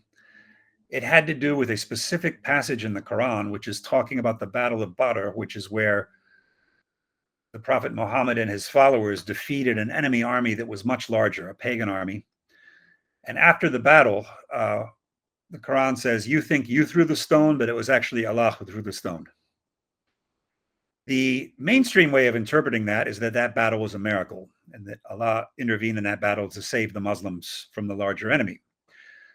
A certain group called the Asharites, because they followed a thinker named al-Ashari, said that actually what that passage in the Quran means is that God intervenes directly in everything. So that if a hair falls from your head, actually it's not gravity, it's God making the hair fall from your head directly. And this led to paradoxes, like if I'm murdering somebody with a knife, is God actually moving the knife in my hand? So isn't it God's fault that I'm murdering the person rather than mine? And this led to certain theological controversies. So isn't God sending innocent people to hell if God actually moved the knife to create the murder, and so on? But and also these were not the liberal Western-leaning Islamic thinkers that tend to be favored in the West, like Averroes and Avicenna and Al-Farabi. These were more of the fire-breathing religious extremists, the ones who were the occasionalists, because these are the ones who think that God is doing everything, absolutely everything.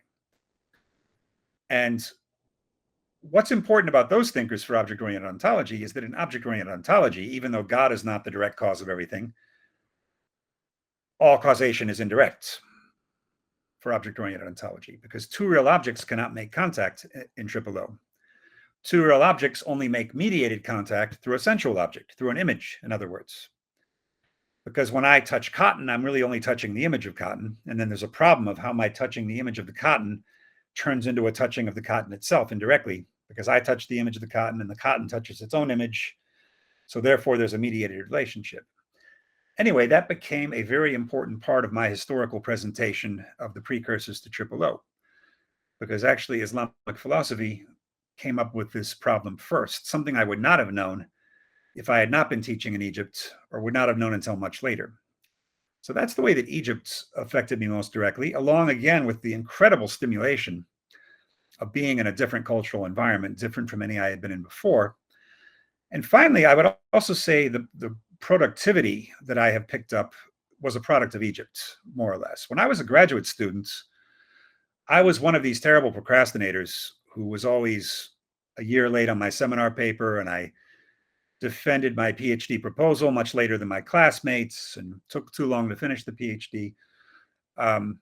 Moving to Egypt changed that, partly because the sun gave me a lot more energy. Being in a sunny place instead of a gloomy place with cold winters made me a much harder worker.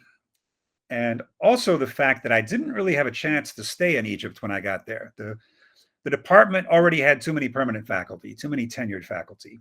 And the university had a rule that only 60% of the faculty could be tenured because they wanted some fresh blood coming in and out. So it was only supposed to be a 2-year job or a 4-year job for me. But I liked it so much that I wanted to stay. And in order to stay, I had to publish an absolutely insane amount of material to be able to be made an exception to the usual limits on the number of permanent faculty. So I had to make sure to write a lot of books and articles. And so that's another way Egypt influenced me. It got me in the habit of being very productive. And that's no small thing, because that's something that philosophy students in particular struggle with. The idea that I can't possibly have anything new to say that earlier philosophers haven't already said. And this leads to procrastination. This leads to self-doubt. And so you need to find ways to keep your morale high and to keep reminding yourself that you do have something to offer that no one else does. As my master's advisor, Alfonso Lingus, used to say, this is a beautiful motivational speech he gave us. He said, go outside on a very dark and starry night and look up at the sky and get a sense of how vast the universe is. And then realize that your fingerprint is enough to make you unique out of all of that universe. And then he said, think about how much more complicated your brain is than your fingerprints, which means that your brain in the whole universe is something totally unique that is wired to do something that no other creature in the universe can do. And if you don't do it, it's not going to get done. And I thought that was the most inspiring story. Everybody has something unique to contribute to the universe. It's just that we often defeat ourselves. We often give up, or we often say, I can't do it. Heidegger already said all of this. I have nothing to add. Jacques Derrida talks about going through this at a young age, the idea that he would never be able to contribute anything more than Heidegger had already said. This is what's dangerous about our favorite influences, the fact that they might smash us because they're so powerful. And getting into the habit of believing in yourself and becoming productive is an important thing. And Egypt is a place that helped me do that. So that's another way my travels influence me. So what philosophical questions or problems would you say are currently most alive for you? Which are the thinkers that you think one should read as an undergraduate student? Which are the books that you would recommend them to have a better grounding in contemporary philosophy? Well, I think for contemporary philosophy, for the continental tradition, Heidegger would be the place to start. And people try to tackle being and time. What I use to teach students is his Marburg lecture course, History of the Concept of Time, the thick blue paperback, which is essentially Being and Time as he presented it to his own undergraduate students, at least the first half of Being and Time. And it's much more intelligible than Being in Time. It also spends the first 100 pages showing what he thought was wrong with Husserl's phenomenology and why that led him to ask the question of the meaning of being. So for contemporary continental, that's what I would use. In terms of analytic philosophy, which is something I did not know well as an undergraduate at all, Wittgenstein is commonly what people read, but Wittgenstein is so unique in a way that I would almost recommend something else. I would recommend Saul Kripke's book, Naming and Necessity, because that gets you right away into pretty contemporary analytic philosophy, analytic metaphysics. And even though continental philosophy has been denouncing metaphysics mostly, analytic philosophy has had a renaissance of metaphysics since the 1960s, and Kripke is one of the main names. And continental philosophers tend to find that book very readable. It has a good sense of humor. It makes a very important point about what names are and how they work. And I've gone back to read Kripke's book over and over again, and it's been my entryway into serious analytic philosophy in some ways. I also recommend Leibniz a lot because it shows how crazy philosophers should be allowed to be. And coming from a speculative talent who is someone who is also very gifted at mathematics and many other fields, Leibniz being the co-inventor of calculus, presumably the inventor of life insurance, one of the first Western scholars to study China seriously. So he's someone with a very wide range of interests. And also, again, his major works are very short. So you can sit in a cafe and read the Monadology in an hour if you've never read it before. And then you can go back to it again and again and keep finding new things in it, or any of his other shorter works. Now, the thing is, usually in undergraduate philosophy, we start by teaching people Plato, and I guess you should do that to introduce them to Socrates. But what I found in my own case is that it took me years to be mature enough to really appreciate Plato and Aristotle. That it's something that when I was 18, 19 years old, Plato's dialogues often struck me as pious in a sort of boring way, talking about justice and virtue, sounded too much like something your parents would try to tell you. And so young people often are drawn to Nietzsche or Kierkegaard or something that's a little more rebellious sounding. And so when I designed the new core curriculum here at SciArc, I did it in reverse chronological order rather than chronological order, because I decided that the ancient material, and we're not just doing Greeks and Romans, we're also doing material from India and from China. And I decided that that would be easier for the older students to understand. And so we start now with contemporary authors. The first class in the core seminar for us, all the authors have to still be alive, because I think those are the authors that 18-year-old students can often reckon with the best, because they're talking about contemporary problems. And it takes a little more intellectual maturity to appreciate thinkers who have been dead for thousands of years. So that's what I would do in terms of encouraging undergraduates what to read. You talked about, did you also ask what questions or problems are currently most interesting to me? That was part of the same question. Well, the book I just finished is called Waves and Stones. I'm proofreading the galleys right now, so it's been typeset. It should be out in November, I think. And what that's about is the problem of the continuous and the discrete, which is a very interesting problem to me. The fact that we have this real dualism in reality between the idea that reality is made up of distinct chunks and the idea that it's made up of a smooth continuum where there are only differences in degree. The place where this is most visible in contemporary life is in the problem with unifying the two pillars of contemporary physics, quantum theory and general relativity. So quantum theory explains 3 of the 4 forces of nature. It explains electromagnetism and the strong and weak nuclear forces. And it's explained in terms of quantum mechanics. And of course, quantum theory discovered that reality is made up of tiny chunks. You can't just get energy in any amount you want. There's actually a smallest unit of energy.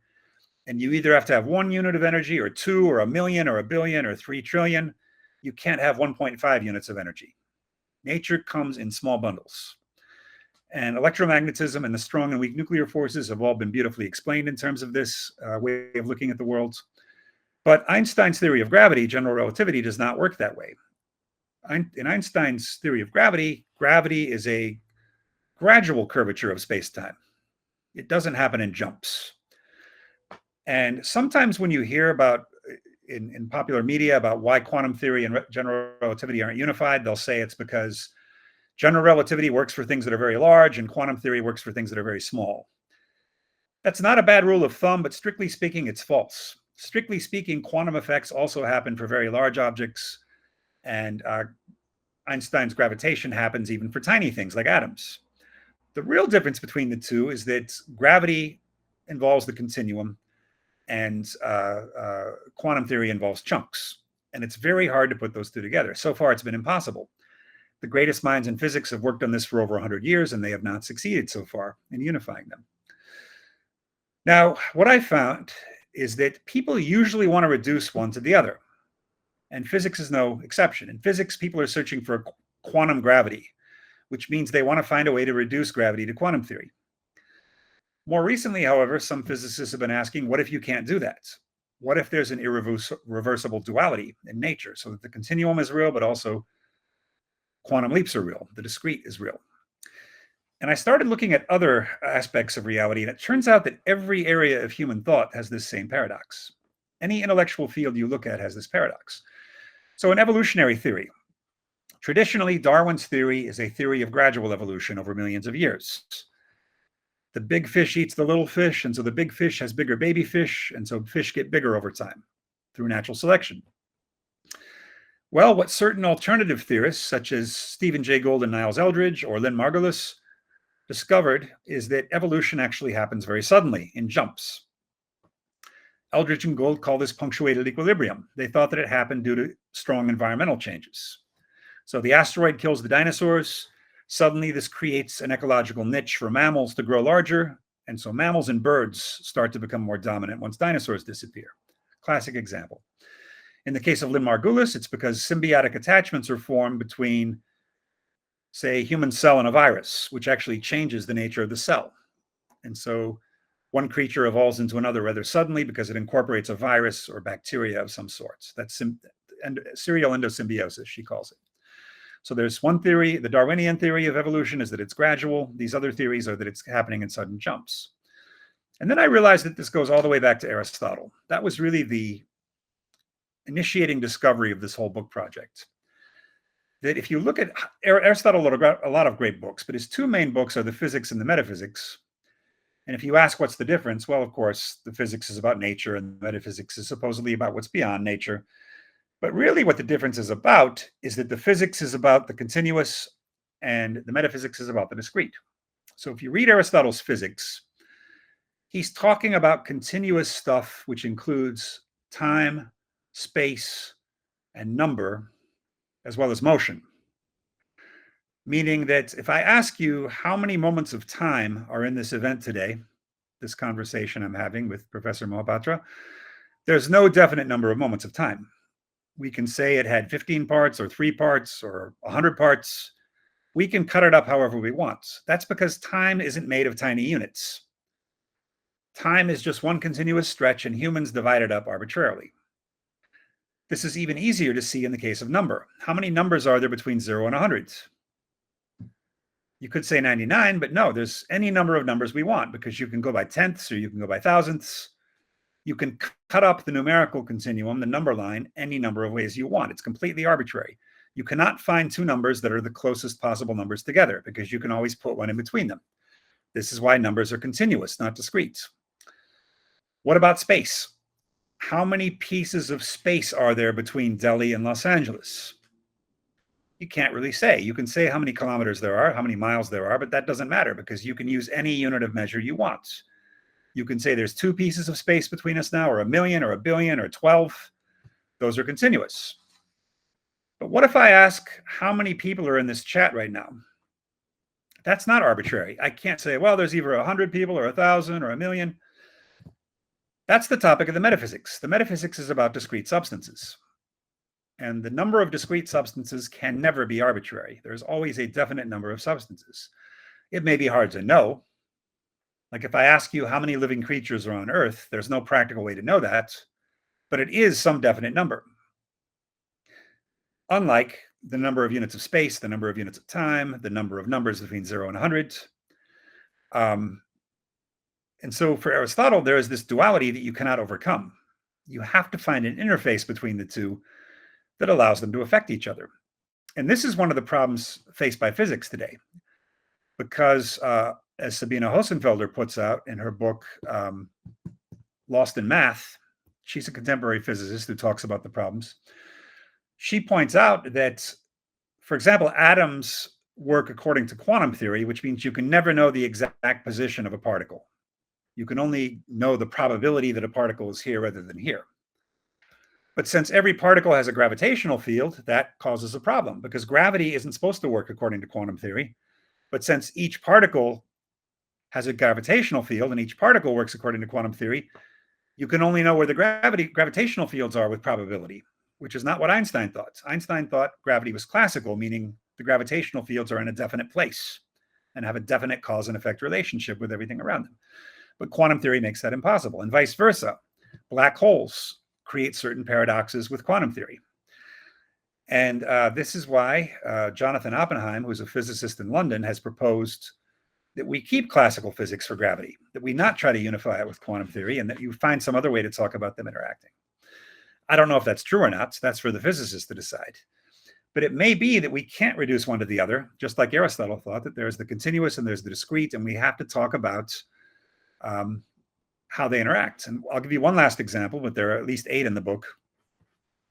Thomas Kuhn's famous philosophy of science, which is that science advances not gradually, but by paradigm shifts, by sudden changes from Ptolemaic astronomy to Copernican astronomy, from the Earth being the center of the universe to the sun being the center of the universe. That was a pretty sudden change in the history of astronomy. It wasn't a gradual development. On the other hand, a lot of science does happen cumulatively and gradually, and Kuhn emphasizes that that's very important. That's what most science is. Well over 90% of working scientists are simply making gradual discoveries that help improve a theory incrementally, instead of making some huge paradigm-shifting discovery like Einstein or Copernicus or Newton. So you have to find a way to integrate those two pictures of science and of human knowledge. One of them is consisting of sudden jumps and events like the French Revolution, others as consisting of gradual change over time. So I would say the continuous and the discrete is the problem that's been occupying me most in recent years, but in recent months, it's been about fallibilism. This term coined by Charles Sanders Peirce, the American philosopher, which in its simplest form simply means that all of our knowledge is fallible, all of our knowledge can be corrected in view of further experience. But I think it needs to be pushed more radically than that. For some people, what that means is simply, well, science might be wrong. A future experiment might cause us to revise science. Whereas I think the deeper sense of fallibilism is that every scientific theory is false. Every scientific theory is only an abstraction from or a translation of reality. And so when we talk about knowledge in philosophy as justified true belief, scientific belief is never true. Scientific belief is justified belief. It's a belief that we have based on evidence. It's never going to be true in the sense that it's never going to overlap completely with reality. So, what about truth? What is truth?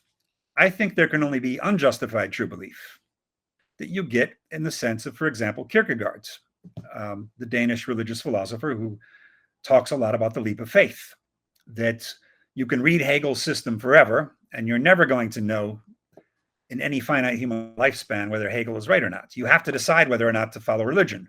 You have to make a decision, and you're never going to have enough time to compile enough rational evidence. You have to decide. You have to make that choice. And this, I think, is what truth is about. Truth is about something seeming so real and true to us that we simply embrace it. And ultimately, we cannot justify that choice to somebody who has a different way of looking at the world. This is why religious conversions are sudden. Someone doesn't really gradually adopt a religion. There's usually a sudden moment when they accept it. And it's not only religion. Kuhn thought this about scientific paradigms as well, or philosophical paradigms. That there comes a moment when you have a gestalt shift and you say, okay, finally, I see the world as a Heideggerian, or I see the world as a triple O theorist, or a Latourian, or an Aristotelian. That tends to happen fairly suddenly. Whereas what we call knowledge, preeminently in natural science, has a lot to do with justification, and justification can be seen as developing gradually, even if it can be falsified in an instant. So that's another problem, and that's going to be a problem that a future book deals with, I think. Professor, my last question to you is a rather mischievous one. What question do you think people should ask you more often that they don't really? This was the hardest question you asked, and I'm not sure I have a great answer for it yet. This is one of those questions where the answer is going to come to me in the middle of the night a year from now, and I say, oh, that's what I should have said. You can email us. Oh, yes, I will. Or maybe I'll be in Delhi when I think of it. Who knows? It's been, as I mentioned at the beginning to some people, 2003 was my visit to Delhi, so it's been a while. Early in my traveling career, it was one of the first places I wanted to go. Here's one question that people ask me too often. They ask me, is such and such an object? Like, is an army an object? Or is a UFO an object? Well, the answer is simple. It's anything can be an object. I simply can't verify for anyone what's an object and what's not. We can never be sure what's a real object. So I can believe in a conspiracy theory, but I can never be sure whether it's true or not. And so here's one I do believe in. I do believe there was a conspiracy to assassinate President Kennedy in America. That's the most popular conspiracy theory in America. It ranges anywhere from 40 to 60% of people believe in it, depending on what year you're taking the poll. It's quite possible I'm wrong, though. It's quite possible that Lee Harvey Oswald killed President Kennedy alone, in which case the Kennedy conspiracy that I believe in is not a real object. I can't prove one way or the other whether or not there was a conspiracy. I'm pretty sure there are other conspiracies that are actually false. Last spring, my wife and I were walking along the beach, and we saw this woman walking towards us with a very interesting hat. It looked like it was from South America or something, like maybe a Peruvian hat. And so when she approached us, we said, oh, we love your hat. And she said, oh, thanks. And she took it off, and there was actually tinfoil inside the hat. And she pointed at an airplane and said, you have to wear this in your hat because they're controlling your thoughts. And she pointed up at the airplane.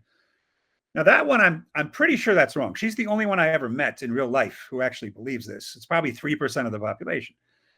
I can never prove she's wrong. It's possible that airplanes are controlling our thoughts. I simply trust what they call credible epistemic authorities to tell us that that's not true. But there are cases where the government has lied to us, and I don't know which cases those are. Now, what question do I wish people would ask? Well, when I say human-human relations are on the same footing as thought world relations, usually people simply resist that instead of asking me why I think it. If they ask me why I think it, I think I could persuade them. Instead, people are so attached to this transcendental idea that you have to first start by talking about how thought approaches the world. And only then can you talk about how object-object relations happen within thoughts, that they don't want to hear me out. They don't want to give me a fair hearing. And I think if they would just give me 5 or 10 minutes, I can convince a lot of them. So that's my answer for now, but I'll think of a better one the next time I'm in Delhi. Thank you so much, Professor.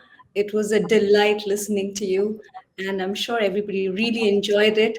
I think we might have a few questions from the audience, if you would be so kind to take them. I can I'll wait. Yes. hand it over to the moderator now. Arihant, would you take over? Yeah, I remember Dr. Rishinanda had his hand up. Dr. Nanda, you may unmute your mic and ask a question.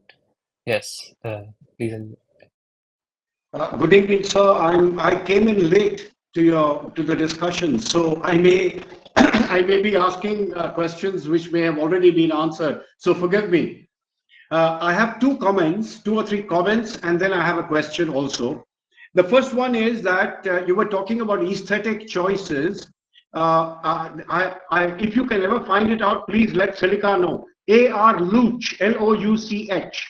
Louch, A.R. Louch was a sociologist many, about 40 years back. And he wrote a paper, seminal paper, where he showed that all choices of methodology in any study is an aesthetic choice. Oh, I can't hear you, sir.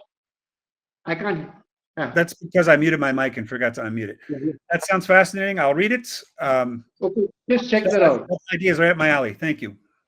Okay, then L-O-U-C-H, that is, A.R. Yes. Louch, his name. Louch. Okay, the other one is, you're talking about Whitehead. I just wanted you to know that we had a professor, my teacher in college was a gentleman called Ramchandra Gandhi, who was Mahatma Gandhi's grandson, and he wrote an entire book on Whitehead's philosophy, the entire thing, because in fact, he was en route to becoming a complete Vedantic philosopher at the end of it. But he was a person who did his PhD with Strawson, the analytic philosopher Strawson, and then he's shifted to here. So I just wanted to tell you that we have somebody in college, in the library in St. Stephen's College. If you ever go there, you will find a book by Ramchandra Gandhi on Whitehead. Okay, that's the second. The third one is that I came into the talk when you were talking about McLuhan. And I suspect that I came in when you were talking about what he refers to as the tetrads. Yes.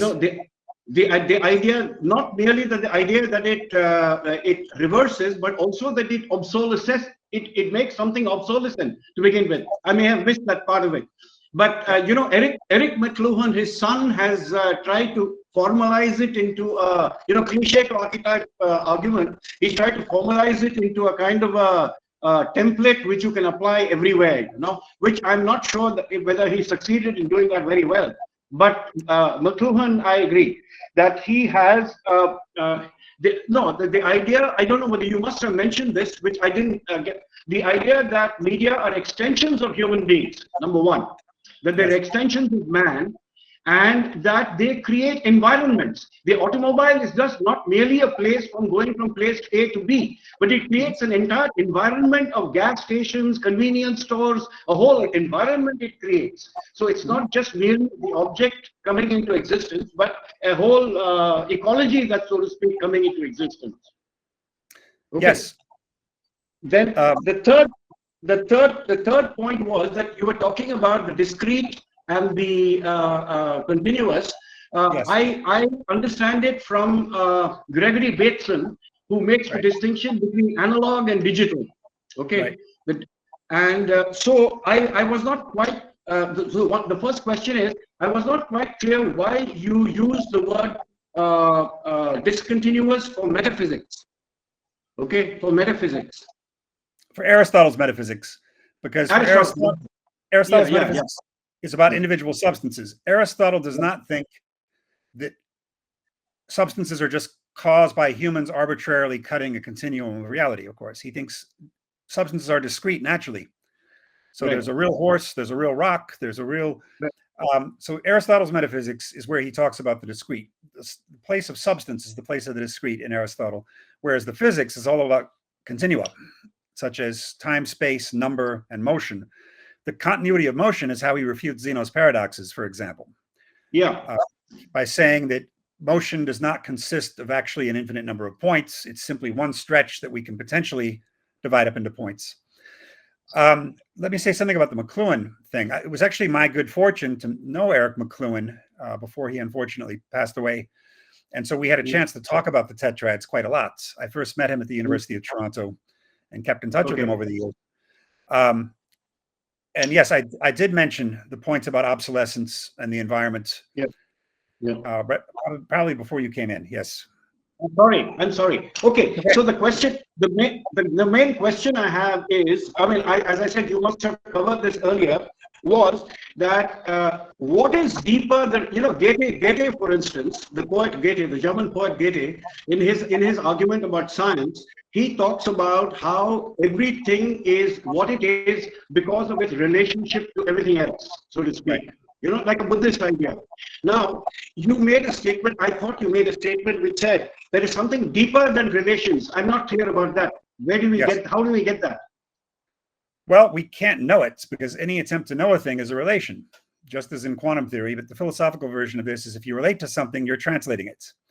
You're changing it into something different from what it really is. And Whitehead and Latour are relational philosophers in the sense that they think essentially an entity is what is its relations, just as you said with Goethe. Whereas I'm coming more from the Aristotelian tradition, which is that the substance is something more than its accidents, more than its relations, more than its qualities. And in fact, it's something capable of having different relations at different times. So famously, go ahead. So sorry, I didn't. Aristotle says famously that Socrates happy and Socrates sad are still Socrates. So Socrates is not just a bundle of qualities, as David Hume thinks. And Whitehead is actually very influenced by David Hume. That's one of his chief influences. The idea that a thing is a bundle of qualities, and as soon as the qualities change, you actually have a new thing. So I'm actually a different person from one instant to the next, rather than the same person enduring through time. And I'm coming at it from the opposite direction and saying that the object endures despite changes in qualities, that the object is something more than its qualities. And I mentioned Saul Kripke from Analytic Philosophy as someone good to read. And in a way, Kripke is onto something similar with the philosophy of language when he talks about how the name of a thing is pointing at the thing rigidly. So a name is not an abbreviation for a set of true qualities. And the proof of this is that if I say Christopher Columbus discovered America, which is what most people think, it's not true. Not only were the Native Americans here first, but the Vikings then discovered it. So Columbus wasn't even the first European to discover America. And if you tell someone that, you don't say, oh, then I can't call him Columbus anymore because Columbus is defined as the person who discovered America. No, you will say he's Christopher Columbus, but I was wrong about the idea that he discovered America. Or again, if you ask on the street in the United States, who was Albert Einstein, the majority of people say he invented the atomic bomb, which is false. And if you tell them that, they're still talking about Einstein, right? It's not that you're going to redefine Oppenheimer so that you're naming him Einstein instead. No, you're still calling the same guy Einstein. And so in a way, a name is pointing at something deeper than qualities. When someone calls out your name, they're calling out something to you that's deeper than anything they know about you. They're appealing to you as something like a soul. Or if people don't believe in souls, at least something that's an essence of you, something that's deeper than all of your known actions and qualities. So that's very interesting because the person I was talking about, Professor Ramachandra Gandhi, he talks in his book on presuppositions of human communication. He talks about this. He says that when I'm addressing you in an act of communication, I'm not addressing the person in New York or in Delhi or wherever the case. It's not a descriptor. I'm addressing you. He says I'm treating you like a soul. You know, as Wittgenstein's point is that I am relating to you as a soul, as he says. The word soul. I'm glad you brought that up because that's the term I was going to use next. But I agree with you. See, because the argument that the rigid designator idea I'm saying that is all right. It's an attempt to save a certain way of talking about these things. I agree, because you see, if you look, what you are saying, which I think nobody would this thing, is that a finite set of descriptions cannot be the totality of any particular entity. Right. Because and one of the reasons why that is the case is, I mean, apart from a metaphysical idea that it's a finite this thing, if you actually try and list it out, you'll have to stop at some point and say that it is finite, and you cannot do that unless you have some other way of knowing the object apart from its descriptors, right? So right. there is no way in which, yeah. So I completely get that, but the idea that it is something deeper, the word deeper, I was triggered with. I'm sorry, that's all. I have no other particular this thing with what you're saying. So the idea that there is something, let me put it this way, is if Aristotle says there is a substance and an attribute, the question can be asked, how do you know that there is something called a substance? Because whenever you look at a substance, it's always some attribute you're looking at it. So it becomes a metaphysical distinction between substance and attribute, which is useful for our purposes, for whatever, you know, the distinction substance and attribute. It's not an empirical distinction. No, it's not empirical, but I don't think all knowledge is empirical, or all cognition is empirical.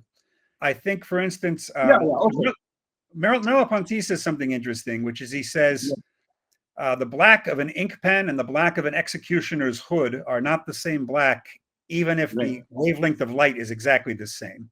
His point being that the character of the object to which a quality belongs inflects that object or bends it so that it's not just a quality that's a universal, but it somehow belongs specifically to the object it's a part of. And so the qualities of an object aren't independent. They influence each other because they all belong to this object.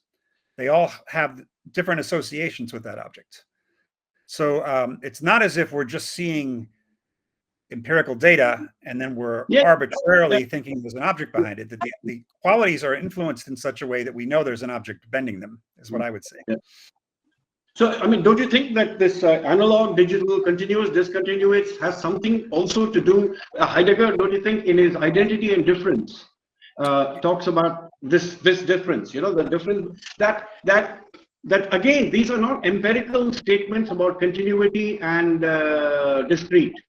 These are ways in which we can usefully talk about, or illuminatingly talk about whatever is concerning us, you know? Well, I agree with you that they're not empirical, but you seem to be implying that means they're just ways of talking. I don't think they're just ways of talking. I think they have something to do with reality. Someone I like a lot on the concept of the empirical and what's beyond the empirical is Roy Bhaskar, the English philosopher of science, who I guess must be of Indian ancestry, who he's a severe critic of empiricism in the philosophy of science. He's a realist. Realist Theory of Science is his classic book. And what he's talking about there is that science is not aiming at the empirical, it's aiming at the transfactual. Science is realist because it's trying to discover what's behind all the facts. And even though you might only have direct access to the facts generated by a given object, scientific theory is actually about those objects over and above anything we can know about them. We can't reduce a thing to all the things that can possibly be known about it. And of course, that's controversial. There are still empiricists in the philosophy of science, but I'm more on his side with this one. Yeah, that's right. Thank you. Yeah. Sure, thank you. Thank you, Dr. Nanda. I hope that answers your question. Does anybody else have a question? Please raise your hand.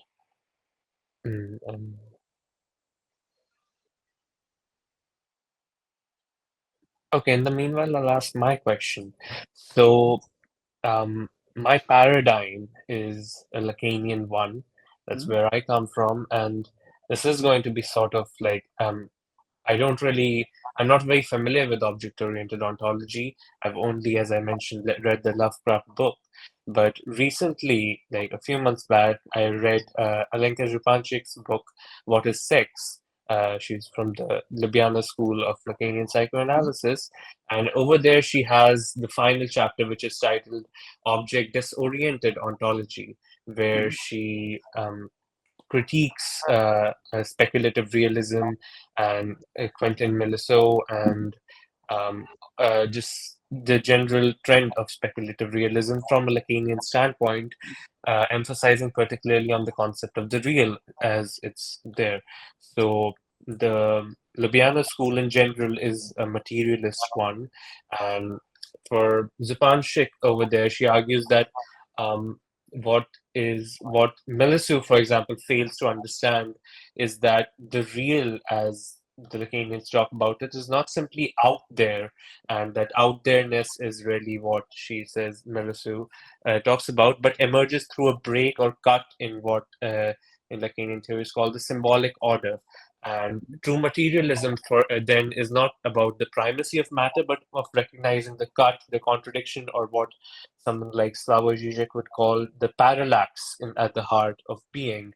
That would be a return, not a return to substance, but a theory of structural gaps. And I would just like to know how you respond to that, because I know there has been correspondence between you and Slavoj Žižek, and how do you respond to these Lacanian claims? And also, for example, when talking about the subject, like privileging the subject and world relationship. So, for example, Lacan has the critique of Descartes over there, where he distinguishes between the I in I, two eyes, and I think therefore I am. Yes. So, just in general, how do you what do you think of the Lacanian points there made there? Well, I've got a couple things to say in response, but the preliminary, I came to Lacan fairly late, but a lot of my leisure reading now is Lacan. I've been working my way through all the seminars, and I think he's absolutely fascinating. I have a lot of time for Lacan, and so I do not have a negative attitude towards Lacan at all.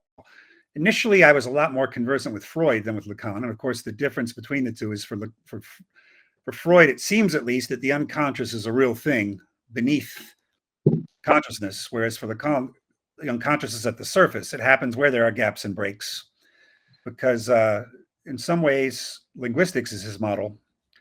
The unconscious is structured like a language. Now, as for the Ljubljana school, yes, I've had extensive dealings with Slavoj Žižek, less extensive dealings with Alenka Zupančič and Mladen Dolar, but a lot of dealings with the American branch of this movement.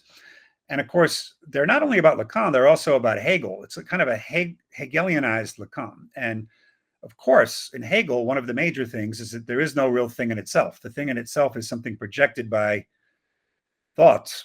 It's something that's not inaccessible to thought. In other words, the thing in itself, the noumena are a special case of the phenomena for Hegel. And so they're recuperated by the movement of thoughts and by the dialectic.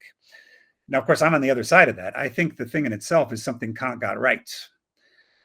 And I want to say one other thing, which is I don't think they have the right to the title of materialists. I'm not a materialist either, but I don't think they are.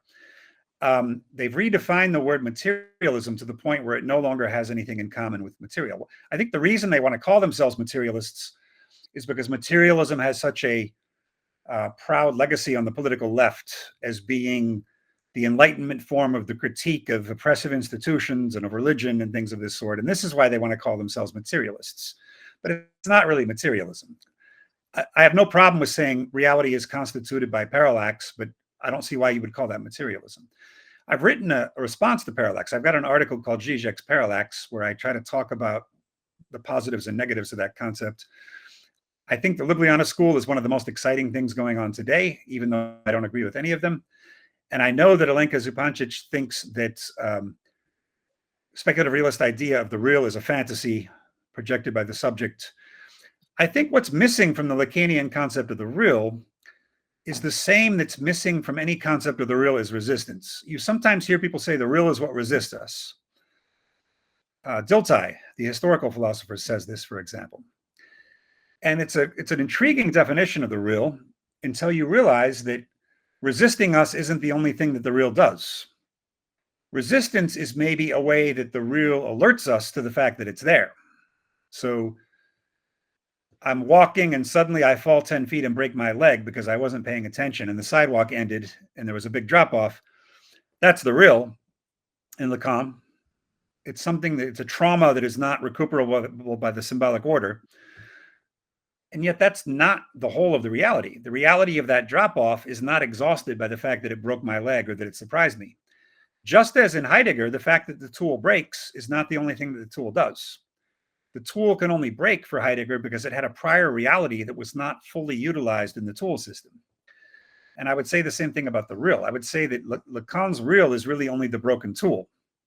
It doesn't tell us anything about the tool. It doesn't tell us anything about reality the way it was before that. And so the way the Ljubljana school interprets it is really idealist, just as Hegel is an idealist. And they don't see a problem with that, of course, whereas Tripolo does. Tripolo's from the Aristotelian tradition and more from the Kantian than the Hegelian tradition, insofar as I approve of the thing in itself. I just don't approve of the idea that we first have to start with the relation between thought and the thing in itself. We can talk about two things in themselves interacting, something that Kant never talks about. Right? For Kant, all that the thing in itself does is haunt our awareness. Whereas in reality, things in themselves also ought to be interacting with each other. Although for me, it's also indirectly. It's not directly. Anyway, I think there's a lot of dialogue to be had with Lacan and with the Ljubljana school in particular. They're very lively and interesting people. So they're really my favorite contemporary philosophers other than speculative realists, I would say. Thank you for that response, sir. And yeah, I'll be sure to check out that article on parallax that you mentioned. And just a side question, what's the seminar that you've enjoyed the most out of Lacan's? Good question. Most people, of course, prefer the Four Fundamental Concepts of Psychoanalysis, which was the first to be published and translated. I have to look at my shelf here. I like the anxiety seminar, which is 10, right? I accidentally ran across that in a bookstore in Taiwan while I was visiting there and took it home and I've read it probably 3 times because of how he departs from Heidegger on the concept of anxiety. Heidegger, of course, thinks anxiety does not have an object, whereas Lacan thinks it does. It's the object that we fear getting. It's the object of our desire that's what we fear. It terrifies us. And that's a fascinating way of approaching anxiety.